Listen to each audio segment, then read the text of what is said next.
bloody hands stained from the people who deceive me. Muddy hands break through the chains, go free me. Looking for change, looking for pain, pulling a mob, pushing a train. I'll never stop, stick to a lane, pick up the pieces and go rearrange.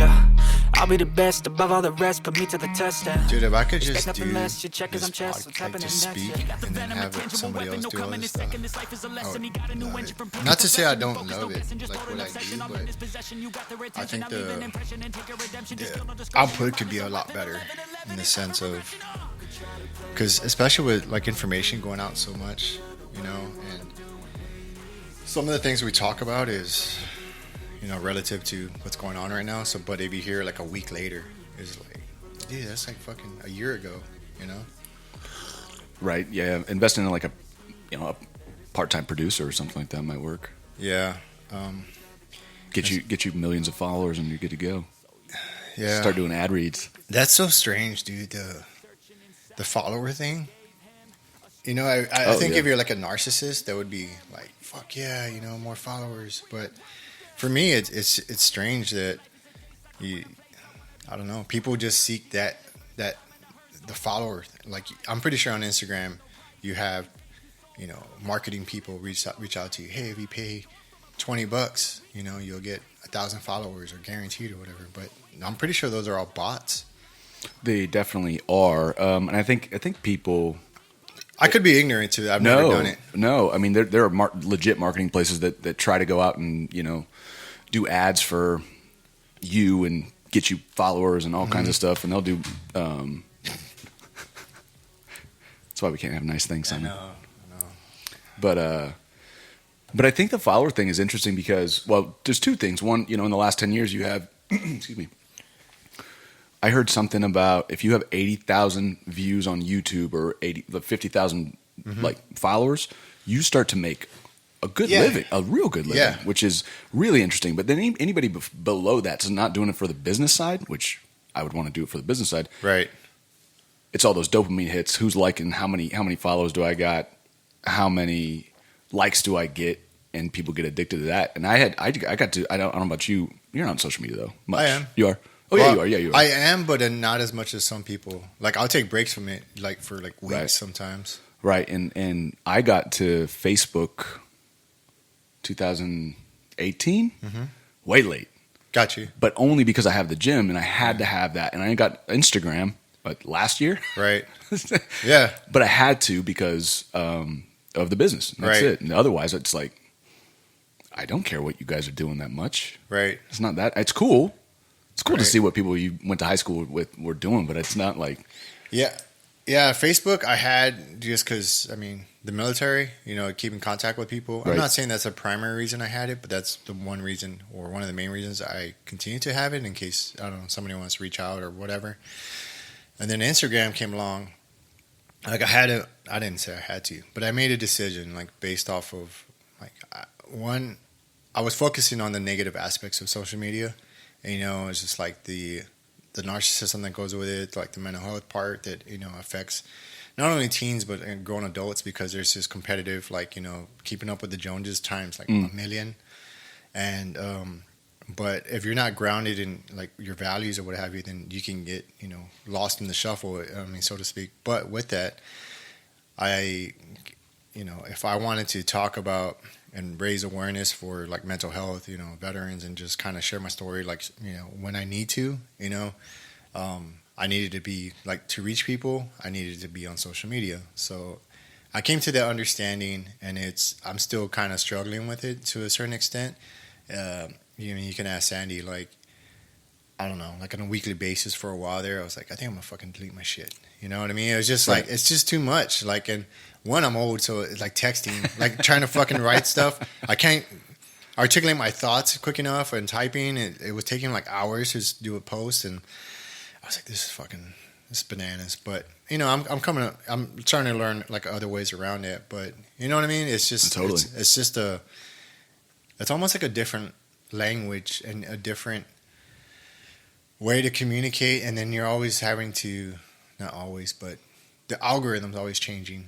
So, I mean, depending, because if you look at one person's, like, what are they called? I don't know. They're like, I mean, I guess I'm an influencer to a certain extent, But most influencers, I guess, in the mainstream part of it, they're like females or guys or whatever, and then like, you know, sex sells, right? And it's real easy for them to, you know, do all these, you know, get all these followers like right away. But on the other side of it, you're talking about real shit, hard shit. Like it takes a little bit longer for you to get that. And I think that's due connecting with like people like yourself and just having a real conversation so people can see your true intent because they don't know if you're right or not. 100%. And that's why it takes a lot longer, in my opinion, to build a good, solid business if you're trying to do something like and get a good message out and be we were talking about before this, but like trying to change a culture, trying to improve a culture, trying to get people to invest in themselves versus getting out and putting a titty on Instagram and going, "What's up?" Like, and that's cool because that's capitalism to me. You can do whatever it is you want, but if you're really trying to put something out, and like yourself or me with the brick and mortar gyms, you know, it's going to take time. But you also have to, like in the military, right? We probably moved every 18 months to 2 to 4 years, something like that. It literally and then after that too, because you become nomadic. And then it's so easy just to kind of like not have to put your stamp on anything because you're going to move on. Right. But with social media and what we're trying to do now, it's so weird for us. Even if I'm going to be 40 in next month, and I look at it and I look at my life and I literally averaged a move every 18 months. And I know there's a lot of people out there like that. Even now, as a civilian, I'm like, I get antsy, and I'm like, I'm gonna move again. But to plant my flag and grow somewhere, I mean, that's a new charge for me. And I think social media is if we focus on the positives, you have to actually get down and go, well, fuck it, I'm gonna have to learn this. Right. I just can't bank on the, you know, we were talking about too. It's like, what's our responsibility as vets to the world when we've seen so much, done so many hard things relative to probably most people, right? To the world, if we want to actually, or do we go, fuck it, I'm just going to sit. Yeah, I'm retired. I'm done. And I've earned my shit. But it's obvious that you wanted to build something. I'm wanting to build something. A lot of people want to build something. It's interesting. Yeah, it is. And speaking like to the nomadic aspect of it in the military, it's the same thing with me. That's why it was so hard. That's why we rented for the first 3 years. Like you're conditioned in that mindset that you're gonna always move, and even like for me, and I know it's probably a lot of military people, but even within those PCSs or those moves, you had TDYs, you had deployments and stuff, so you were constantly going, and sometimes they were coming down the pipe like with no heads up at all. I remember having to rotate out for a deployment within 2 days, you know, and had to be in country and had to fly. But anyways, it was just that like, hey, we ain't got time for it. Like you got to fucking go. Here's your shit. Go. Yep. You know, it's just like, all right. So doing that over, you know, X amount of years, it becomes like part of your way of life. So when you retire, like I didn't know where, even though I'm from San Antonio, I didn't know, like I didn't feel like I needed, like this was my place. You know what I mean? Because I kind of grew, like so many places grew on me and vice versa, you know, like Fort Walton Beach that I did 7 years or off and on. So that place, Boston, I was there for 5 years. So that place too, I was just like, man, but I wanted to keep literally that nomadic aspect and like literally get a van and just fucking go around, right. You know, or an RV or whatever and just go around the United States, you know, because I didn't know where home was.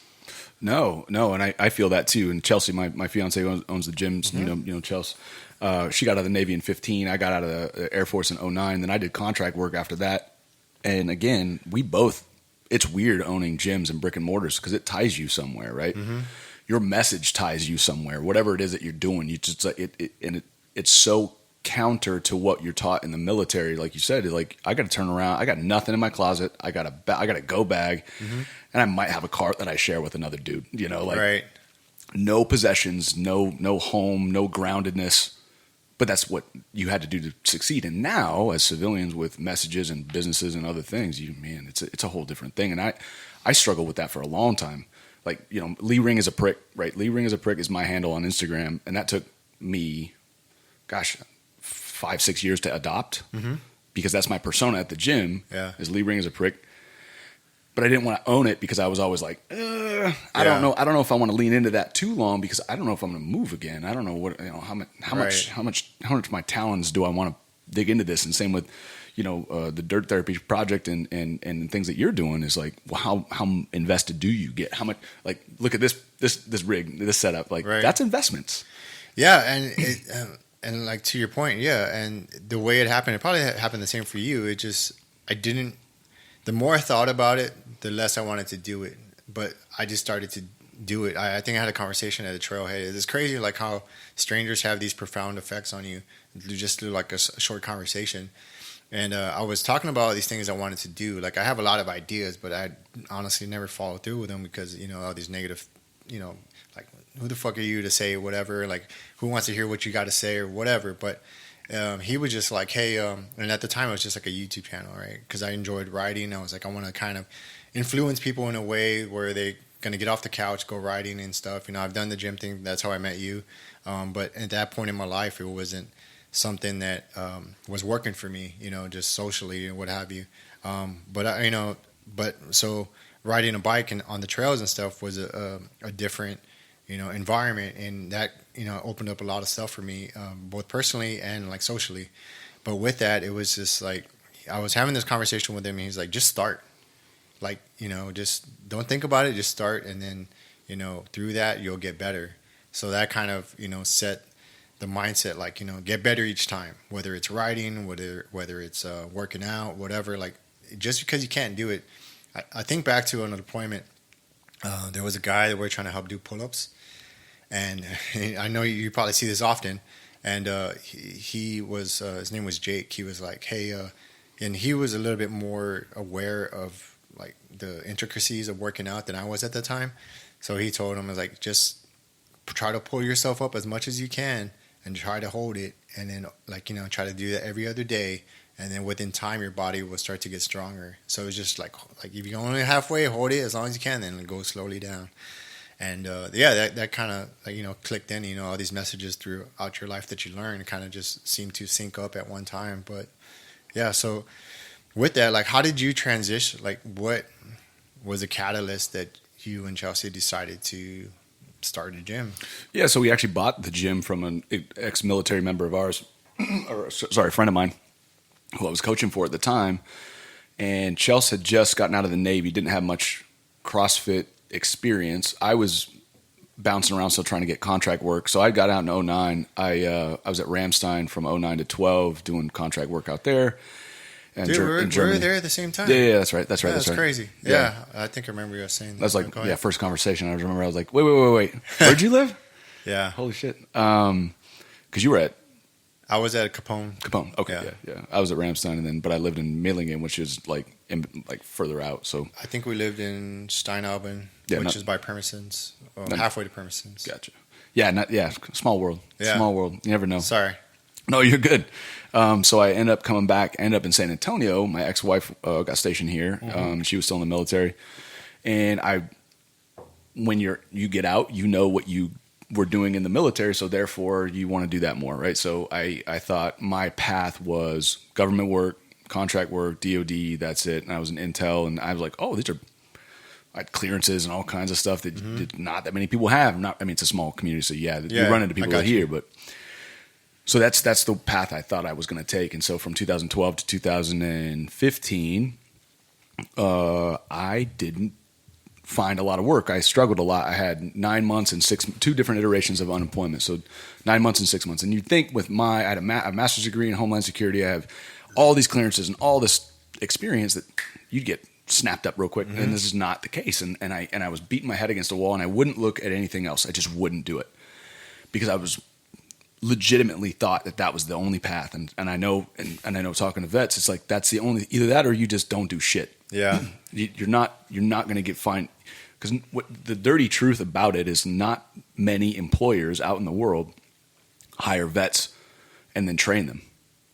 They don't do it. Right. So they eat themselves, and it's crazy. Like USA at the time, and Big Bad USA. Right. I know they do a better job now, but in 2013 or 14, when I was starting to ask, because they're the military support system for right. everything, they weren't hiring anybody military. They had like 2 or 3% actual ex-military who worked for them. Really? Tens of thousands of people work for that gym, or work for that company. And at the time, it was like 2 to 3% were vets. And I was like, how do you talk to vets and active duty people if you don't have that inherent like culture? Like, it doesn't make any sense. Anyway, so, but what I kept finding was there just wasn't a whole, there's a lot of lip service for support, but there's not that much support. Right. Really not. And certainly at the end of Obama's administration, nothing wrong with it. But when you inherently have traditionally democratic governments, they get big. They hire GS people and do less contracting work. This is how it is. And I was a contractor. I didn't have any tenure, so they weren't hiring me for GS. They were hiring all these ex-lieutenant colonels who were bouncing around contracting world, and then they became the GS. Anyways, so I just kept hitting a wall, and then I ended up in oil and gas for about 3 or 4 years, because they were the actual only ones that were hiring vets. Like, they don't care about your resume; they care that you were a veteran who could actually work hard. Right? They didn't give a shit. So I worked for them, and then I met Chelsea at the gym. I started coaching CrossFit in 2013, and 2 years later, I moved gyms to CrossFit Lobo, and the ex-owner, now the ex-owner, but the owner at the time was like, "You want the gym?" And I was like, No, I'm good. I'm trying to figure my shit out, man. I'm not trying to be an entrepreneur, man. I'm just trying to make I'm just good. I'm good. You want my car? I'm okay. And then Chelsea rolled along, and her dream as she got out was more time freedom and independently wealthy and trying to be, whatever. But she met me. We dated for about 2 months, and then she convinced me to buy the gym with her, which I was like, what the fuck? Yeah. That's crazy. And here we are in 2022. We ended up finalizing that deal in summer 2016. And now we're here with 2 gyms and another business. And it was weird. It was a very happenstance type of thing where I was like, a girl convinced me that I didn't know who had nothing to do with CrossFit or business, and I had nothing to do with business, to buy a business. That's wild. And it worked out. Yeah. Yeah, it was the best decision I ever made, because now I don't work for anybody. Nobody, and here we are on a Thursday morning. Yeah. Chilling, talking. Yeah. And I can do that all day long. It's great. Yeah, It's man. weird. That is, and it's strange how things happen like that. Because essentially, like, I mean, when you said that, it reminded me of like a tech school, right? Where people know each other for like 2 months and they get married. Except you guys got a business together. You know where the BX is too? Let's get married. They have a sale on Tuesdays. Yes. I don't know that, but yeah, that's crazy. So, what? You've never been a business owner before prior to that? No, and I never wanted to. I never wanted to, and neither. And she knew that she wanted more time, and she knew that she didn't like the Navy. She didn't want to be in corporate America necessarily. She wanted this other thing and we don't come from that background either. Like neither of our families have any sort of entrepreneurship in them. Mm-hmm. So it's almost like we're the first people to do it. So we have no background, zero things.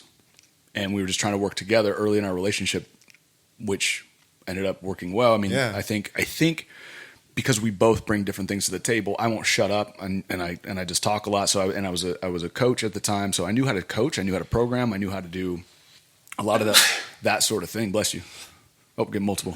Good God. You only get one. All right. Only one. Bless you. I'm all spent. All right, go ahead. No, you're fine.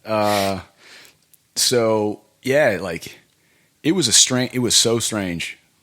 No MBAs, no thoughts, right, about that. Good God. He's allergic to me. Yeah. Put that Dracor Noir on. Married to business, I guess. but yeah, no background whatsoever, and then we just kind of got thrust into it. It's kind of like when you go to a new AO, and you got to bust ass when you get to a new base, to a new job, whatever. You might have a turnover binder. You might be overseas. You might not know shit, which is probably like how it is. So I think good God. I think the things that vets bring to the table in a lot of ways is adaptability and process and discipline. And no resume is going to show you that. And so I think business ownership in a lot of ways, especially taking over something that's existing versus trying to start something from scratch, because military cats don't do well with that. Right. Like, what? You need me to stand up what now? A whole new shit? A whole new thing? Doesn't work. But if you take, like, Yeah, big one. God. Got it out. Get those demons out. I tell you, man.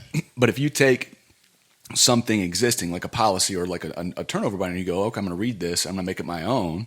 Shit. Vets do that all day long. They do that inherently, and it's that adaptability and that the willingness to take something again and do it their own, but within the rules that are already set. Yeah. That's why I mean it's been mind blowing to develop something that already exists, and that's what I'm my message in a lot of ways to vets or anybody that's transitioning out of corporate America or things like that. You think that you have to be that way and you have to constantly be doing what other people tell you to do, but you could take what somebody else already built and make it your own, and then just suddenly have Thursday mornings to do whatever you want and go to a podcast with your bro. Like, that's cool. Yeah. And it's a weird world, and I got to pinch myself a lot of times. Now, by no means am I like ridiculously wealthy, but the gyms give me a lot of freedom. They give me a lot of fulfillment to be a community leader and to try to change a culture like we were talking about before.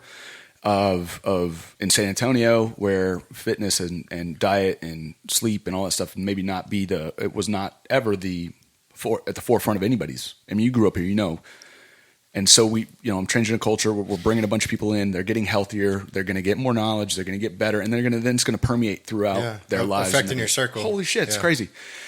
And then I 2-3 years later, I get to see you again and you're doing cool shit, and it's just you have these little bits and pieces and you affect people through business. And I've learned that no amount of, and you're part of the military, so the military cats all understand this, no amount of your effort within the military structure is going to change the world. You're going to be a part of a thing that can, but literally what I've learned is businesses and business owners and the people that they employ are the ones that actually make the world turn. And so I will gladly take the sacrifice of being a business owner, the leadership, all that stuff, and being very alone at the top, and take that and run with it because I think it's super important. I think it's the next best thing to for a lot of vets or a lot of people in general who really, really want to do more, because we all got into the military for different reasons, right? Mm-hmm. We want to change the world, want to see the world, want to make a difference and all that kind of stuff. And the sad truth is in a lot of ways we can't. We obviously are just told, stop it. Pat on the head, smile, shut the fuck up. And then afterwards, we're not taught anything about how to actually change the world. How do you really want to make an impact? And I'm fucking proud of you, man. This is super cool of doing what you're doing and starting a podcast and doing shit from nothing. And then I look in the mirror, I'm like, man, this is pretty cool. Maybe I had a little effect on Simon. That's cool. And it gives me a little pep in my step too, right? Yeah. It's interesting. And no, it is. And I was just talking to Sandy about that the other day, like the idea, because I say I'm not the smartest person in the room, right? But I do listen to a lot of, smarter people than and I listen to different podcasts. I get influenced by different people. But with that, like every person you come into contact with in your life has influenced you in one way or another, whether negatively or positively. And even and I've learned that even the shitty experiences, the ones that like the toughest ones, is when you learn most about yourself and who you are as a person. But through that, it's also understanding that like you're not going to get through this life on your own, whether it's a business, whether it's the military, whether it's doing a mission, whether it's whatever together. You need the help of others, and through that you'll be more successful. And it's just like it's just the direction do you want to go in. Do you want to negatively influence people or positively? You know what I'm saying? Yep. And yeah, I appreciate you saying that, but I really don't see that like in that sense. But it's strange when somebody else kind of sees you for what you're doing. Does that make sense? 100%. People come up to you and like, hey man, what you're doing here is great. You're just like, oh shit, I'm just doing it. Yeah, I'm just doing it, and I really don't have time to process that because I'm so busy. But every once in a while, you kind of get those little nuggets. You kind of feel like you're going in the right direction, so to speak. Yeah, and those things mean the world to me. Like somebody will come up to me after 5 years of not seeing them. They'll give me a big hug and be like, "Hey, my time at Lobo, CrossFit Lobo, was the best, and I haven't found a CrossFit." And sadly, some people will come back and say, "I haven't found a CrossFit gym like that." And I'm like, "Fuck, that sucks." Yeah. But they'll move all over the place and be like, "What I had there was the best thing." Or it was a real big part of my life, or what you said this one time. Okay, so military story time. So I didn't this is the power of this shit. It's crazy. When when you give advice based in experience versus, or you help people based in experience of your own experience versus, saying random shit that you might have heard on a fuck, you know what I mean? Yeah, when you apply it to your experiences, and that's what I try to do here. It's the only way, in my opinion, the only way that you're actually going to influence people in the right way. But so, when I was just coming out of basic and enlisted air crew school, wherever I was at Medina, across from Lackland, and there was a kid, and I was a little older when I enlisted. I was like 22, 23, and I got my degree and everything like that. And and this kid comes up to me, tall, skinny dude, and I'll never forget it. He's like, Lee, you've been around a little bit, and I said, yeah, I guess I'm a little older, I guess. And he was like just barely 18, and he goes, I need to know where should I go on for my first duty station? Like, what should I do? I got choices. And I was like, you got choices? I don't got choices. Yeah, I'm like, how the hell are you doing that? I was like, what the fuck? But he had two different choices. He has one because his brother was in Alabama at the time, at Keesler, I think. Mm-hmm. And he goes, I want to be near my brother. Was it Keesler? No, that's Mississippi. Mississippi. That's where it was. But it was Keesler. And his brother was an E5 or E6 at the time. He'd been in a while. And his brother wanted him to come be stationed there. And he goes, or I could go overseas. And I said, you're single, right? And he goes, yes. And I said, go overseas for as much time as they'll allow you to go and go see as much as you can without like family and everything else, to go see as much, because he had never really left his little town, right, and all that kind of thing. And so it was a one-off thing that I just said, because I had been a lot of places playing baseball through college, and I've just seen a lot of stuff, and I'm like, just go see. Yeah, hell yeah. And I had already seen what we were talking about earlier of like, you know where the BX is? Oh, let's get married. And because, the joint thing, and like, God dang, people got married for no reason. Yeah. And I was like, don't do that. Just whatever you do, don't do that. Stay single for as long as you can until you find something that makes sense for you. And so crazy. So that was in 2005. 2011, so 6 years later, I'm at the Ramstein gym doing my thing, and some random dude taps me on the shoulder, and he's now like 6'4", big, tall, gangly dude, and he goes, "You probably don't remember me." And I said, "No." I was like, "It wasn't me, dude. It wasn't me. It wasn't me. It wasn't me." I don't. Do you recording this? What? And he taps me on the shoulder, turns me around, and he goes, "You gave me the best advice I've ever gotten in my entire life." And I was like, and he walked me through the story again. He goes, and I instantly went to, I think he was at somewhere in Germany, and then he bounced around a bunch of different places and stuff like that. But he just told me that, and it really, like, for the first time in my life, actually I understood like what words can do, because he really remembered that, and it wasn't because of the decisions he made based on that advice, right? Not because I did it for him. And I think that's where people get into real trouble, is they think that other people who are going to give you advice are going to do it for you. Mm-hmm. But if you take ownership of that shit, like I listen to podcasts constantly and learn things, whether it's a comedy podcast or it's, it's Rogan or whatever, any of that stuff. And we take little nuggets, and if we can put that stuff from their experience into our lives, then we can affect other people. Mm-hmm. And like I said, like, yeah, because you personalize it. Absolutely. And you hear that coming back 5-6 years later, it's like, fuck, that's cool, man. Yeah. It's so cool. That is crazy. I mean, that's cool.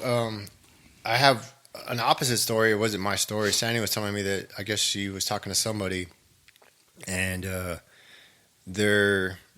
she was telling this story from, I don't know if it was the boy's perspective or the mom's perspective. I think it was the mom's, but she was telling me that the mom was like, yeah, my son's, he got orders to go, maybe it was the son. Either way. So it was the opposite. Like the mom was like, no, we want you to stay back because we're going to miss you, or, we don't want you to go. And like Sandy was like you're like literally robbing your child from experiences, And Sure. To unpackage that a little bit more, it's just like we do things like that. Not necessarily like, I'm pretty sure I've done it at one time in my life, or probably more times in my life, because we're like selfishly like want to hold on to these people for however they make us feel. And we don't think about like the experiences and the benefits from going overseas or experiencing like, you're like just robbing them of like a certain aspect of their life they'll probably never get again. I agree with that. And I think the people that do that are robbing themselves also of letting that person go and growing that relationship in a different way. 100%. And I feel like that happens when people give advice, like for CrossFit, for example, like So going overseas, doing CrossFit, doing like you're all fucked up right now. So like doing getting stitches, Story of my life. Right. But doing those hard things and getting different experiences from those hard things versus just being like, I'm going to stay in my little bubble and I'm just going to shut the fuck up and I'm not going to go out into the world. And those are the people that are most dangerous, in my opinion, because they don't see. They're so narcissistic in the way that they think that their life should be, that they bring other people into that realm. And I see it in the CrossFit community. Like what I see actually is in relationships normally. Normally what I'll see is a couple, right? It's usually a couple. And one of the people in the couple, they've been together a couple of years, and one of them wants to get in shape. So they come to me. I talk to them and they're like, well, my boyfriend or my girlfriend talks shit about CrossFit, but I really want to get in shape. And I was like, why do they talk shit about CrossFit? And 99% of the time, what happens is when you see that, it's a very unhealthy thing where one of the people is really jealous of the other person because they don't want to do hard shit and they don't want them. There must be something wrong. And so they bring them back or they put them down or they talk a lot of shit or they become very toxic and I've seen, man, I've been doing this a long time. I see it way too often. Yeah, I've seen it a lot too, and especially in the military with troops and stuff, talking to them, and it's the same thing. Like, you know, somebody's trying to better themselves, and like somebody within the relationship or within their circle would do that. You know, you have friends doing that.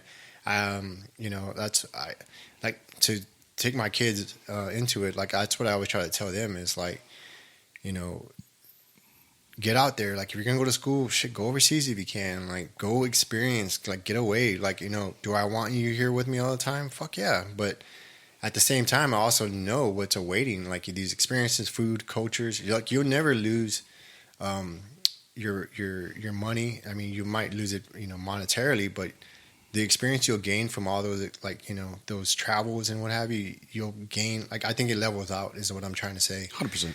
And so going back to I've seen that as well, you know, within gyms, you know, and, you know, I've been to different CrossFit gyms, but I know what you're talking about where you can, I hate that I do this, but at the same time, I can't help it, you know, that I pay attention to a lot, even if I'm not paying attention, if it doesn't look like I'm paying attention and I can be in a conversation, I could be like listening to something else but you could hear those like one-off conversations, you know, or you could just see their nonverbals or like their arms crossed or whatever because their dude or their girl is doing it. And then there's other people in the gym that they're having to compete with. I mean, it could be primal or whatever, but either way, they're like restricting somebody that they say they care about for their own personal reasons. And it's a good word, like narcissistic, because that is the basis of it. Yeah, super narcissistic because it, you know, and I always say this to people when they come into the gym. It's like selfish is not a bad word, but narcissism is fucked up. Like being selfish means that you're taking care of yourself, right? If you take care of yourself, actually, guess what? Everybody around you is going to be all right because you're actually you're not paying attention to what they need because you can't affect them. You're actually taking care of yourself so you can fill your cup up. So when we get overflow, you can help them fill their cup up a little bit too. Mm-hmm. And that's 100% about all like what you're telling about like your kids, right? Go get in trouble. Go get experience. Like not too much trouble, but a little bit of trouble. You know, like don't fuck up your life. But you know, and I when I give advice to especially young dudes, and so young dudes, and I don't care what people think about this is correct. Young dudes, I give the advice. If you're getting into a relationship and they're young, this is what I said. This might be controversial. I don't care too much about that. Man. I mean, but there's a place where like controversy is good. You don't have to agree with what everybody says. Right. You can agree to disagree. You know, everyone's got their opinions. Go ahead. So when I tell them and I go, all right, you're starting off at 22, 23, whatever, and you're starting your whole life. When you get into a relationship, here are the things you got to really pay attention to. And I said, she has got to make you laugh more than you make her laugh. Because if she's not funny, her looks aren't going to stick around forever. Not like that. And neither are yours. But if you have laughter in the house, you're going to be all right. And if she can make you laugh, that's even better. I mean, that's 100% like number one to me. No debt or as little debt as possible. So if you get into a relationship where there's already monetarily a lot of problems that you didn't even get yourself into, do your best. Get out of that. Don't even think about it. Now, I understand that college loans and things like that happen, but if you can be a little more, all I'm really trying to say is be real discerning about who the hell you get involved with, because that's going to be a problem. And then on top of that, then it's no kids are limit like because kids, especially when you're young and you're not ready to have kids, they're not yours, it can come with some drama on the other side. Yeah. And you have to then get into that situation. And Right. it's very difficult to grow a real relationship that way, like well. Right. Or you're at a bit of a disadvantage up front. So those are the big three for me. But the big one to me is just laughter. And I think that's what the world needs a lot more of. Dude, definitely. And to go back to your points, but yeah, those are really good points. And I don't think those are controversial at all. I mean, granted, there's no recipe to the right relationship either. But yeah, it's definitely, I think the values also is important too. Like if you have, and that's something I learned, after my first marriage is like to have the right like value system going into it. You know what I mean? Because if your values are different, like if you want different goals, or you're just brought up like if money's your primary thing, and I don't mean in the sense of like materialism, I guess, like you value that over like, either laughter or time or what have you, then if those values aren't matching up, then it's usually going to cause problems no matter what happens like down the road. 100%. But with that laughter, man, and that's one of the things like this podcast, like sometimes it'll be serious, sometimes it'll be like we're fucking making fun of shit, we're like, current events or whatever, but It's whatever it needs to be. But going back to that, like we've lost as a society the like how to laugh at ourselves is pretty much like we take shit too seriously. People get too fucking offended, and it's all about intent, right? Like if I tell you, like, I don't know, you stupid motherfucker, like with anger, then that's, you could feel that intent. But like, yeah, you're a stupid motherfucker. Like laughing and joking, then that's a different type of intent.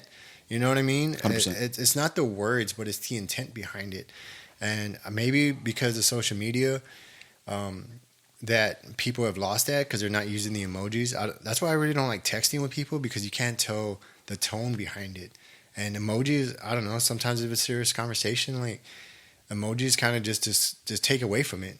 You know what I mean? Like you're trying to be, you know what I mean? So it's just understanding that new language barrier with texting or just in social media in general. And also, I was watching something on Netflix the other day. Do you remember that thing was called swatting? Mm-mm. So swatting was a bunch of gamers. You ever gamed online? Not really, but I was in the military. Some cats, But I remember some of the conversations and like the way some people would get like angry with like talking to other people, like so much so that I would mute the other people because it was just little kids like talking shit. Sometimes I was drinking, I would get engaged with them, like fuck you, whatever. And then after a while, I was like, what am I doing? But with that, to kind of go into that's kind of like a different form of like social media. It's like a different community. But with that, like, so what started happening with the gamers, they started to call like in threats, or like, so they would find the person's either IP address or whatever, and then they would call the cops on them saying like, hey, like, and sometimes they would get as deep as, I just shot my dad, and I'm here with the gun. So like, of course, SWAT's showing up. I did hear about this shit. Yeah. So with that, it's that it starts off with this miscommunication because people aren't held accountable for their actions. You know what I mean? And it's just like you're behind this laptop typing and like, oh yeah, but if you were like me and you, right? If I was like, tell you like, I don't know, whatever to offend you, we're probably going to, fight or whatever, eventually if it gets to that. Right. I mean, granted, I'm older. I try to like de-escalate, you know what I mean? I'll go at it, but at the same time, I've learned like, we could de-escalate the situation. It's probably a misunderstanding. But with that, if you take away that accountability and like that direct, interaction, then you just have a bunch of fucking, laptop, typing tough guys. Got all Twitter muscles, man. Yeah, man. Yeah. But that's funny. And you bring up a great point too of our generation of folk. Like, how old are you right now? 42. It's gonna be 43 in July. So we're not too far off, right? So we were part of this, and one of my favorite comedians, Nate Bargatze. Oh, dude, I like that guy. He talks about. He's about our age. I think he's about your age, and he has a great bit about Zennials. So basically, we don't identify as millennials, but we also don't. There's no way we identify as Gen Xers, but we're this weird in between. I talk to Chelsea about this all the time, and she's a little younger. She's 33, so smack dab into the millennials category. But when we were kids, right? graduating around the 2000 time frame. Mm-hmm. Well, we remember there were consequences for everything that you did. You went out and there was I mean, not that I got in fights because I didn't, but like playing baseball through my entire life, there are consequences for your actions when you're on the field and no one else can see you. You truly had to go out and be careful on your own, or you didn't, and nobody gave a fuck. Right. You came back with a bruise, you came back with a black eye or whatever. All right, it wasn't on the internet. Right. You went out and said something to somebody that, okay. Yep. And then after that, late 90s, early 2000s, then we had technology come out. And then us as the weirdos who transitioned from the non-information age playing Oregon Trail on some fucking apples into now all of a sudden we got iPhones and fucking access to everybody and everything and every bit of information. Like Dewey Decimal System was gone, bro. Like now all of a sudden people can Google and WebMD all their problems and all this kind of shit. So suddenly they become way smarter with none of the situational awareness that you grow with the military. And that's us. And I think that's so interesting is there's the nuance.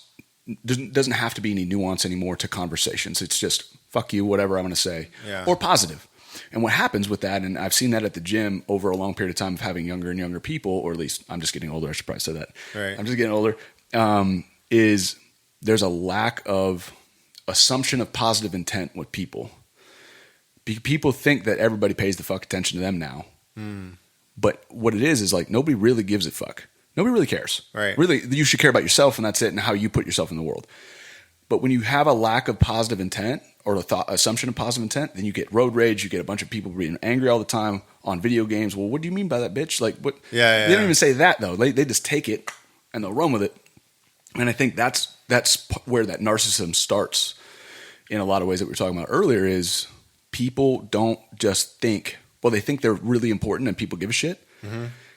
And nobody does. Yeah. And that's scary too when you actually start to think about it. Right. Because, you're thinking your thoughts, I'm thinking my thoughts, and I'm talking, you're talking.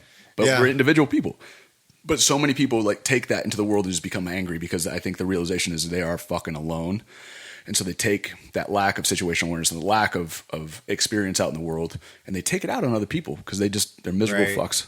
Yeah. And with that, like and that's what that breeds, right? Being online is because you're part of a social network, right? It's a virtual network, and people mistake that for their reality because that's how they engage. That's how that's what's being I don't want to say glamorized. That's like you see these influencers that pretend that they are making all this money. They go on a set of a fucking jet or something, and they take all these badass pictures. But really, in reality, it's just a set. Yeah.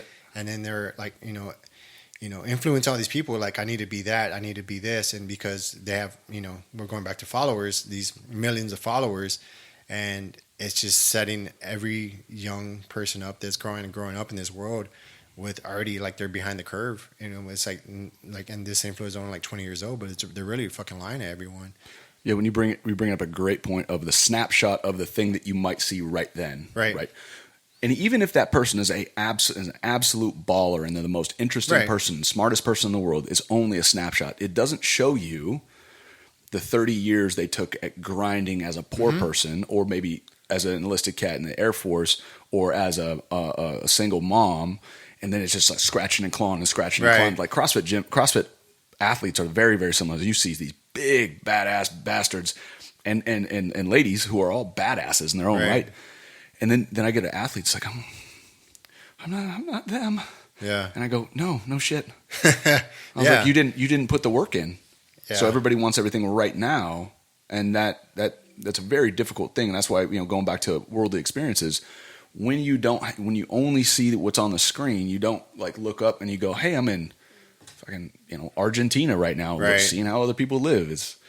I got some other ideas that I think everybody should at least have to do something out of high school. Out of high school that is bigger than themselves. It doesn't have to be the military because not everybody's built for the military, but I think you should have to give back for a couple of years. Go Peace Corps. I don't care what it is, but give back and learn that just your mom's basement isn't the thing. And I know that's not always the case with people, but your little limited scope is not the world. Right. Your limited scope is only as good as the algorithms on Facebook allow you to see, right? Like that's it.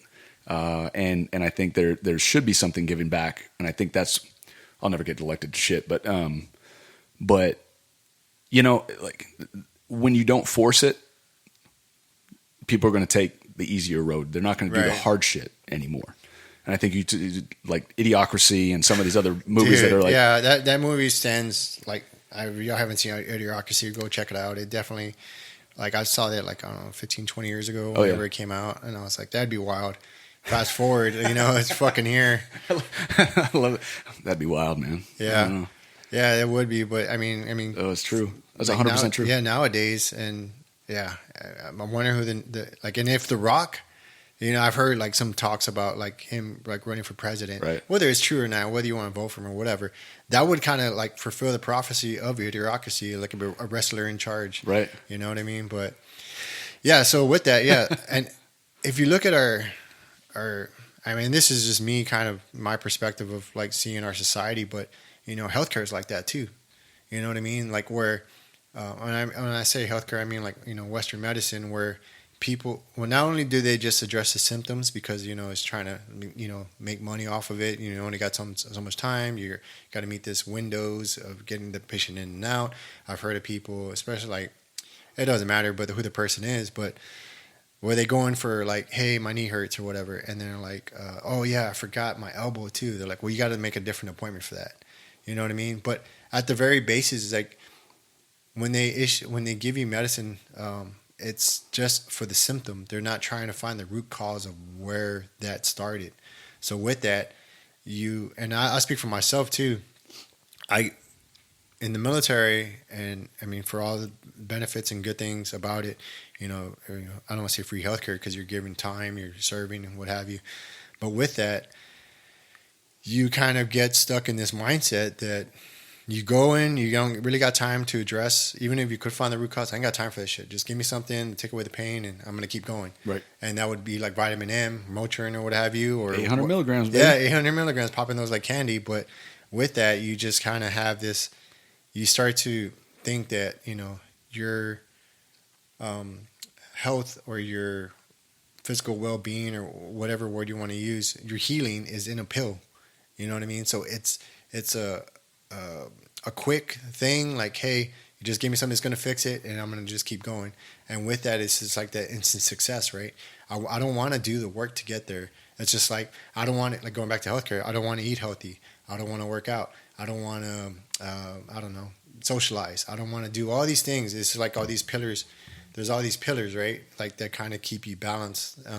So it's like social, physical, mental, I forget the other two, but if you don't have all those in place, spiritual and another one, and if you don't have all those in place, then you start falling off. But with that, like you also have to put the work in. I saw a quote the other day, I think I posted in my story, and it was something along like the lines of like, I think it was, I don't know if it said I asked God or I asked somebody, I asked for a cake, right? And then all I was provided was the eggs, the sugar, the milk. You know what I mean? But that was the point, like, you have all the tools to do whatever it is that you want to do, but you're not willing to fucking put the work in to get that end result. You know, you just want it done for you, whether it's in a pill or whether it's anything in life. And then it's that instant success or that instant health or whatever, because, you know, we lost the idea of accountability within ourselves. 100%. Because life, you know, going back to Idiocracy, right? Mm-hmm. Life is just so easy. And you don't have to nowadays go out and hunt. Right. You don't actually have to go out and go find the information. Like, people are so much smarter now, because they got Google, right? Like, or whatever, and they don't have to actually go and earn it and earn the news and be like. So in Intel, when I was in Intel, I stopped watching the news a long time ago, very, very long time ago, because what I learned was when you're actually in the shit and you're out there, you get the real information that's out there that's unbiased and it's just a report, right? Mm-hmm. It's just literally what happened. And my parents talk about this all the time. But I guess every generation probably does this. The whole world's going to hell in a handbasket and shit like that. This new generation, sons of bitches. Yeah. And life still goes on. And I think that's the cool part about it. But it you know, we're losing, you know, when you look at the news, it's not the news anymore. And when you look at social media, it's not an actual like story of what is actually going on. And neither is Google. Exactly. Because curated. It's all curated. It's all as good as the, you know, your cookies allow, right? And then your search history allow for the algorithm to go see what you think or show you what they think you want to see, which is, again, that all started with positive intent and then turned into to what it is now. So I think the other thing that, to the point of doing hard things is, like, my motto, my brand promise at the gym is we prepare you to do hard shit so you can go do hard shit. Mm-hmm. That's it. Yeah, so makes sense. It's in the gym, and then you get to go do other hard things outside. You know where most of the injuries come from in CrossFit for me? Outside the gym? Outside the gym, because they can go say yes to stuff. They go, oh man, now I can go climb a mountain. Now I can go do this. Now I can go rock climbing. They'll come back and they'll be limping. And they're like, what happened? Because it doesn't happen in the gym. Now, don't get me wrong, injuries do happen. Right. But because they did the hard shit and prepared their body from top to bottom and their mind, which is the biggest thing that I think that we accomplish in doing anything hard, especially in CrossFit, because obviously CrossFit is that's a tough thing, right? And when you do that and you go out into the world, well, things become easier. Mm-hmm. It's funny. It's just a funny thing when you do the hardest thing possible, the hardest thing that you can, and go out and ride a your bike on a super crazy ass like thing, or you take a spill and you learn from the pain, you learn from the mistakes, because you inevitably, like, CrossFit's the funny one, and riding bike, I guarantee the same way is like just like a martial art. It's only getting harder the further down the line you get. If it's getting easier, right, you're doing it wrong. Yeah, exactly. No, and that's a good point. It's like exercising that muscle. I mean, I know I did CrossFit for a while. Obviously, that's where I met you at CrossFit Lobo. And it's that, because it's not just a physical, like, okay, let's just take something simple, right? In the sense of like a rower, right? You're going to do 2,000 meter row, but it's not the 2,000 meter row. It's not the physical exertion. Yes, that is physically intensive, I guess, for lack of a better word. But it's if you're not used to, sitting with whatever's in your mind, as you're doing that, you try to find all these reasons why you should stop. At least for me, I don't know if that's the same for everyone. Or let's say a 10,000 meter row, or even a run or a workout. But through all that, you're having to overcome those mental barriers, that internal struggle within yourself, and keep pushing to the next rep, because your body. That's not maybe, but I think it is a evolutionary thing where it's trying to conserve energy. So that way, if that, saber-tooth tiger or whatever is coming around the corner, then it has the energy to withstand, or to sustain, I guess. But with that, you have to kind of override those systems through a workout to physically. But with that comes the mental toughness. That comes the physical toughness. That comes everything else. And then also the self-confidence and beliefs that I can do this, I can do that. And then every rep, like when you first start out, you can't.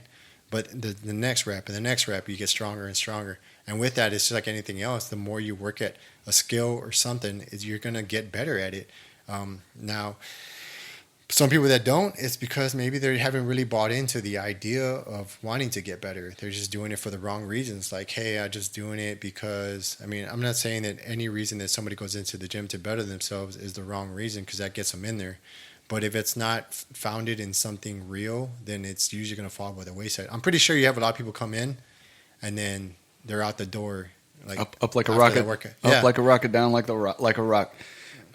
Which is why I take a bit of a unique approach, and I know other gym owners do, but it's more rare. So I get on the phone with everybody beforehand to make sure that they're doing it for the right reasons. Because I could take your money, I don't need it. And I always say that to people when they're like, "What?" And I was like, "No. Just understand that this is a community that I'm letting you into. I'm allowing you to come and work on your craft and your mind and all these other things with us. You're going to spend money and you're going to do hard things, but you're going to get better and you're going to find the value. If you don't find the value right up front for the right reasons, you're not going to last. Right. And you're going to be a pain in my ass because you're not going to see results today. Right. You're not going to be a part of the community at all because they're not going to like you. Right. So my whole job as the gatekeeper for all of this is, and I'll get back to an actual point here. But the thing is what I tell people the most is that if you're not doing this to give yourself more time in life, you're doing it wrong. Because what I sell is time. Right. I don't sell workouts. I don't sell mentorship. I don't sell nutrition or sleep or all that shit. Yeah. I give people more time, more longevity, a better life where you're able to go out into the world and not struggle. Because You get to get off the couch. It's not only just longevity from a years on your life standpoint, but if you have more knowledge from a mind-body connection, and you have much more kinesthetic awareness, and you're just going to be in the world better. Mm-hmm. If you can go after harder things, well, guess what? If you lose, you're going to be more resilient. That's why the military is so important. And doing things that are outside of your comfort zone. But CrossFit is like a microcosm of that. My community is a microcosm of a bunch of assholes who want to do hard shit together, knowing full well that you can't have an ego either. Right. Because there's always some asshole that's going to be way better than you. Yep. No, I know. Yeah, I think one of the gyms I used to go to in Boston when I first started CrossFit, they had a sign up on it. I mean, you might have one too. It's like leave your ego at the door. Yeah, it's my literally the doormat. Yeah, because I mean that ego will get you hurt. Ego will get you in a lot of trouble. There is a good part of ego, but like if you allow it to control you, like I can say anything else. It will fuck you up. I agree with that, and I think what the ego ends up doing is I think what we've done is we bred a whole bunch of people who have just been okay with hesitating. And when you breed hesitation is the only thing that gets hurt. But that ego overrides it. So you think a lot of people will come in and they'll be like, well, I think I can do this, or I'm not going to be vulnerable enough for to think that somebody else can do it better than me and teach me how to do it better. Right. So there's that swinging spectrum of what the ego doesn't. But I think is everybody just hesitates. They always hesitate to like, what am I going to post? Who's going to like it? Versus say what you want. I've done that before too, because especially you get conditioned in the mindset. Like I was in there a little over 20 years, but whether you realize it or not, you become aware of like, if I say this, how is it going to look? Because you're representing the military at the time. So you get stuck in that mindset of like, I need to be mindful of what I post, because if I post it, then I'm going to get in trouble at work. And there's a number of reasons for that. But yeah, with that, it's that awareness. Well, you hit on it earlier of when you were talking about the gym and you're hearing other conversations and you're paying attention to multiple things at the same time, right? Mm-hmm. Old school thing that I think that I started to see a degradation in across the, especially as a CrossFit coach early days, is a lack of situational awareness. That was a funny story. So, and you'll cringe at this, and I'm sure any of the vets will too, unless you're young and dumb. And go fuck yourself. So after I got out, I was going to go to OTS, and I went through MEPS again, in the fucking underwear dance that we had to do. So I was probably 20, it was early days of being in San Antonio. So I was like 29, 30, something like that. About 10 years ago, I was going through the process again and trying to get back in because I was unemployed. Like I was like, I didn't fucking know what to do. It's not that I really wanted to get back in from the reservists. No, it was guard. It was a guard thing I was going to get to. So anyway, so I go through MEPS and all these kids, and it was like me and this other dude, and I was the only prior person. Nobody knew who I was. Not that I was like some sort of fucking mole or something like that, but we were sitting in that bay, where everybody's just sitting there fucking shirtless and they got their, tidy whities on and shit. Do the duck walk. Yeah. Yep. That's the first thing I thought of when he said MEPS. Yeah. That's the only thing that I remember at all. Yeah. But what I heard, so it was crazy. So we were all just sitting here. And this is when I figured out that we had a problem in the fucking world. Is there was such a lack of situational awareness with all these kids who had no process. They were going in the military, right? Like they wanted to go in the military. And I know the military will beat out a lot of like bad habits and stuff like that. But I'm like, how the fuck did these kids get raised? Because what was happening is you had me and another older guy. He was a lawyer, but he never was in the military. He was trying to be a pilot on the weekends. And all these other kids, and they're probably, 17 to 19, whatever. Literally every single one of them, literally fucking every one of them was F-bomb this, loud as shit, saying all kinds of crazy shit. Yeah. Just saying bad, like not good. Right. With no understanding that maybe there's somebody paying attention that could potentially kick you out and you don't have a future in the military because of one stupid thing that you didn't pay attention to. So I stopped them all. And I don't normally do this kind of thing, but I stopped them and I was like, hey, you guys don't know me at all, but you shut the fuck up. Yeah. Because you don't know. Because these people, you guys want to go in the military? Yeah. Shut the fuck up. Just shut up. Just stop. You don't know who's paying attention because you're not paying attention. And I think that's a huge problem nowadays is people get so wrapped up in, what they want, my identity and shit. And it's just like, bitch, you don't know what you're getting yourself into if you're going actually in the military or being successful in life. Like nobody cares about you. Stop it. You could burn bridges before they're built. Exactly. And you just don't know. And people could hold a grudge. People could, or they just go, well, you're not. Nope, I'm going to make an example out of you. Yeah. And then you're fucked because you weren't not paying attention. And when you don't pay attention, you do hesitate. You hesitate in the wrong ways. And then you get hurt because you're never going to go anywhere and you get pissed off that nobody's going to help you. Yeah. That's fucking crazy. So speaking of that situational awareness, like when you're going back to what you're talking about, kind of interviewing people prior to coming into the gym, because you're responsible for that culture, right? You're responsible. Correct. Like you and Chelsea are responsible for bringing the right people in, because if you allow somebody in because it's infectious. Negativity is infectious. Huge. The wrong mindset is infectious, and then you can infect the entire gym. And we fucked up early on. I brought somebody in without interviewing them. And it was toxic because I didn't know what to do with it because I hadn't had that thing happen, and this person was trying to coach a bunch of different people, and there was no like respect. It was weird. It was weird, and we messed up. Luckily, she moved, and we didn't have to confront it too hard. But in retrospect, I should have I do vet literally everybody that comes into the gym, and that's not normal. Like I'll just tell you that right now. A lot of people just be like, "Come on in, I'll teach you. It'll be fine." And for better or for worse, I probably lose out on some business, but I know full well, like in the military, if you can't trust the guy on your left and the gal on your right or whatever it is, you're not getting shit done. Right. Because if there's no trust or you're looking over your shoulder because old asshole over here is doing something different, right, it ain't gonna be good. Yeah, and we had some of those people in the military. Yeah, that's what. Like, how the fuck did you make it this far? And this is the funniest thing. So we're in Military City, USA, right? San Antonio, and everybody's military. Everybody's a vet, and I'll get people. My favorite shit is I'll get people that they'll ask if we give a military discount. Now we used to give a lot of discounts when I first took over because those were the old processes. And I said no. I make it very simple. I was like, we do a discount based on the first contract, blah blah blah, blah whatever. And they go, you don't. You don't give a military discount? And I'm like, nope. And I said, and they go, what? And every once in a while they'll be like, why? And I'm like, well, you're already not going to be a good fit in the gym, so I'll just tell you. Just because you were in the military, you're associated with the military, you're no hero. Right. It has nothing to do with anything. So just because you signed up for something and you did it for a minute, I don't think anybody should applaud that necessarily. Right. And I know a lot of people were like, "Thank you for your service." I'm like, "Why?" Yeah. And I'm every once in a while I'm kind of an asshole. Why? I'm like, "Well, I did it for you." Right. You're welcome, bro.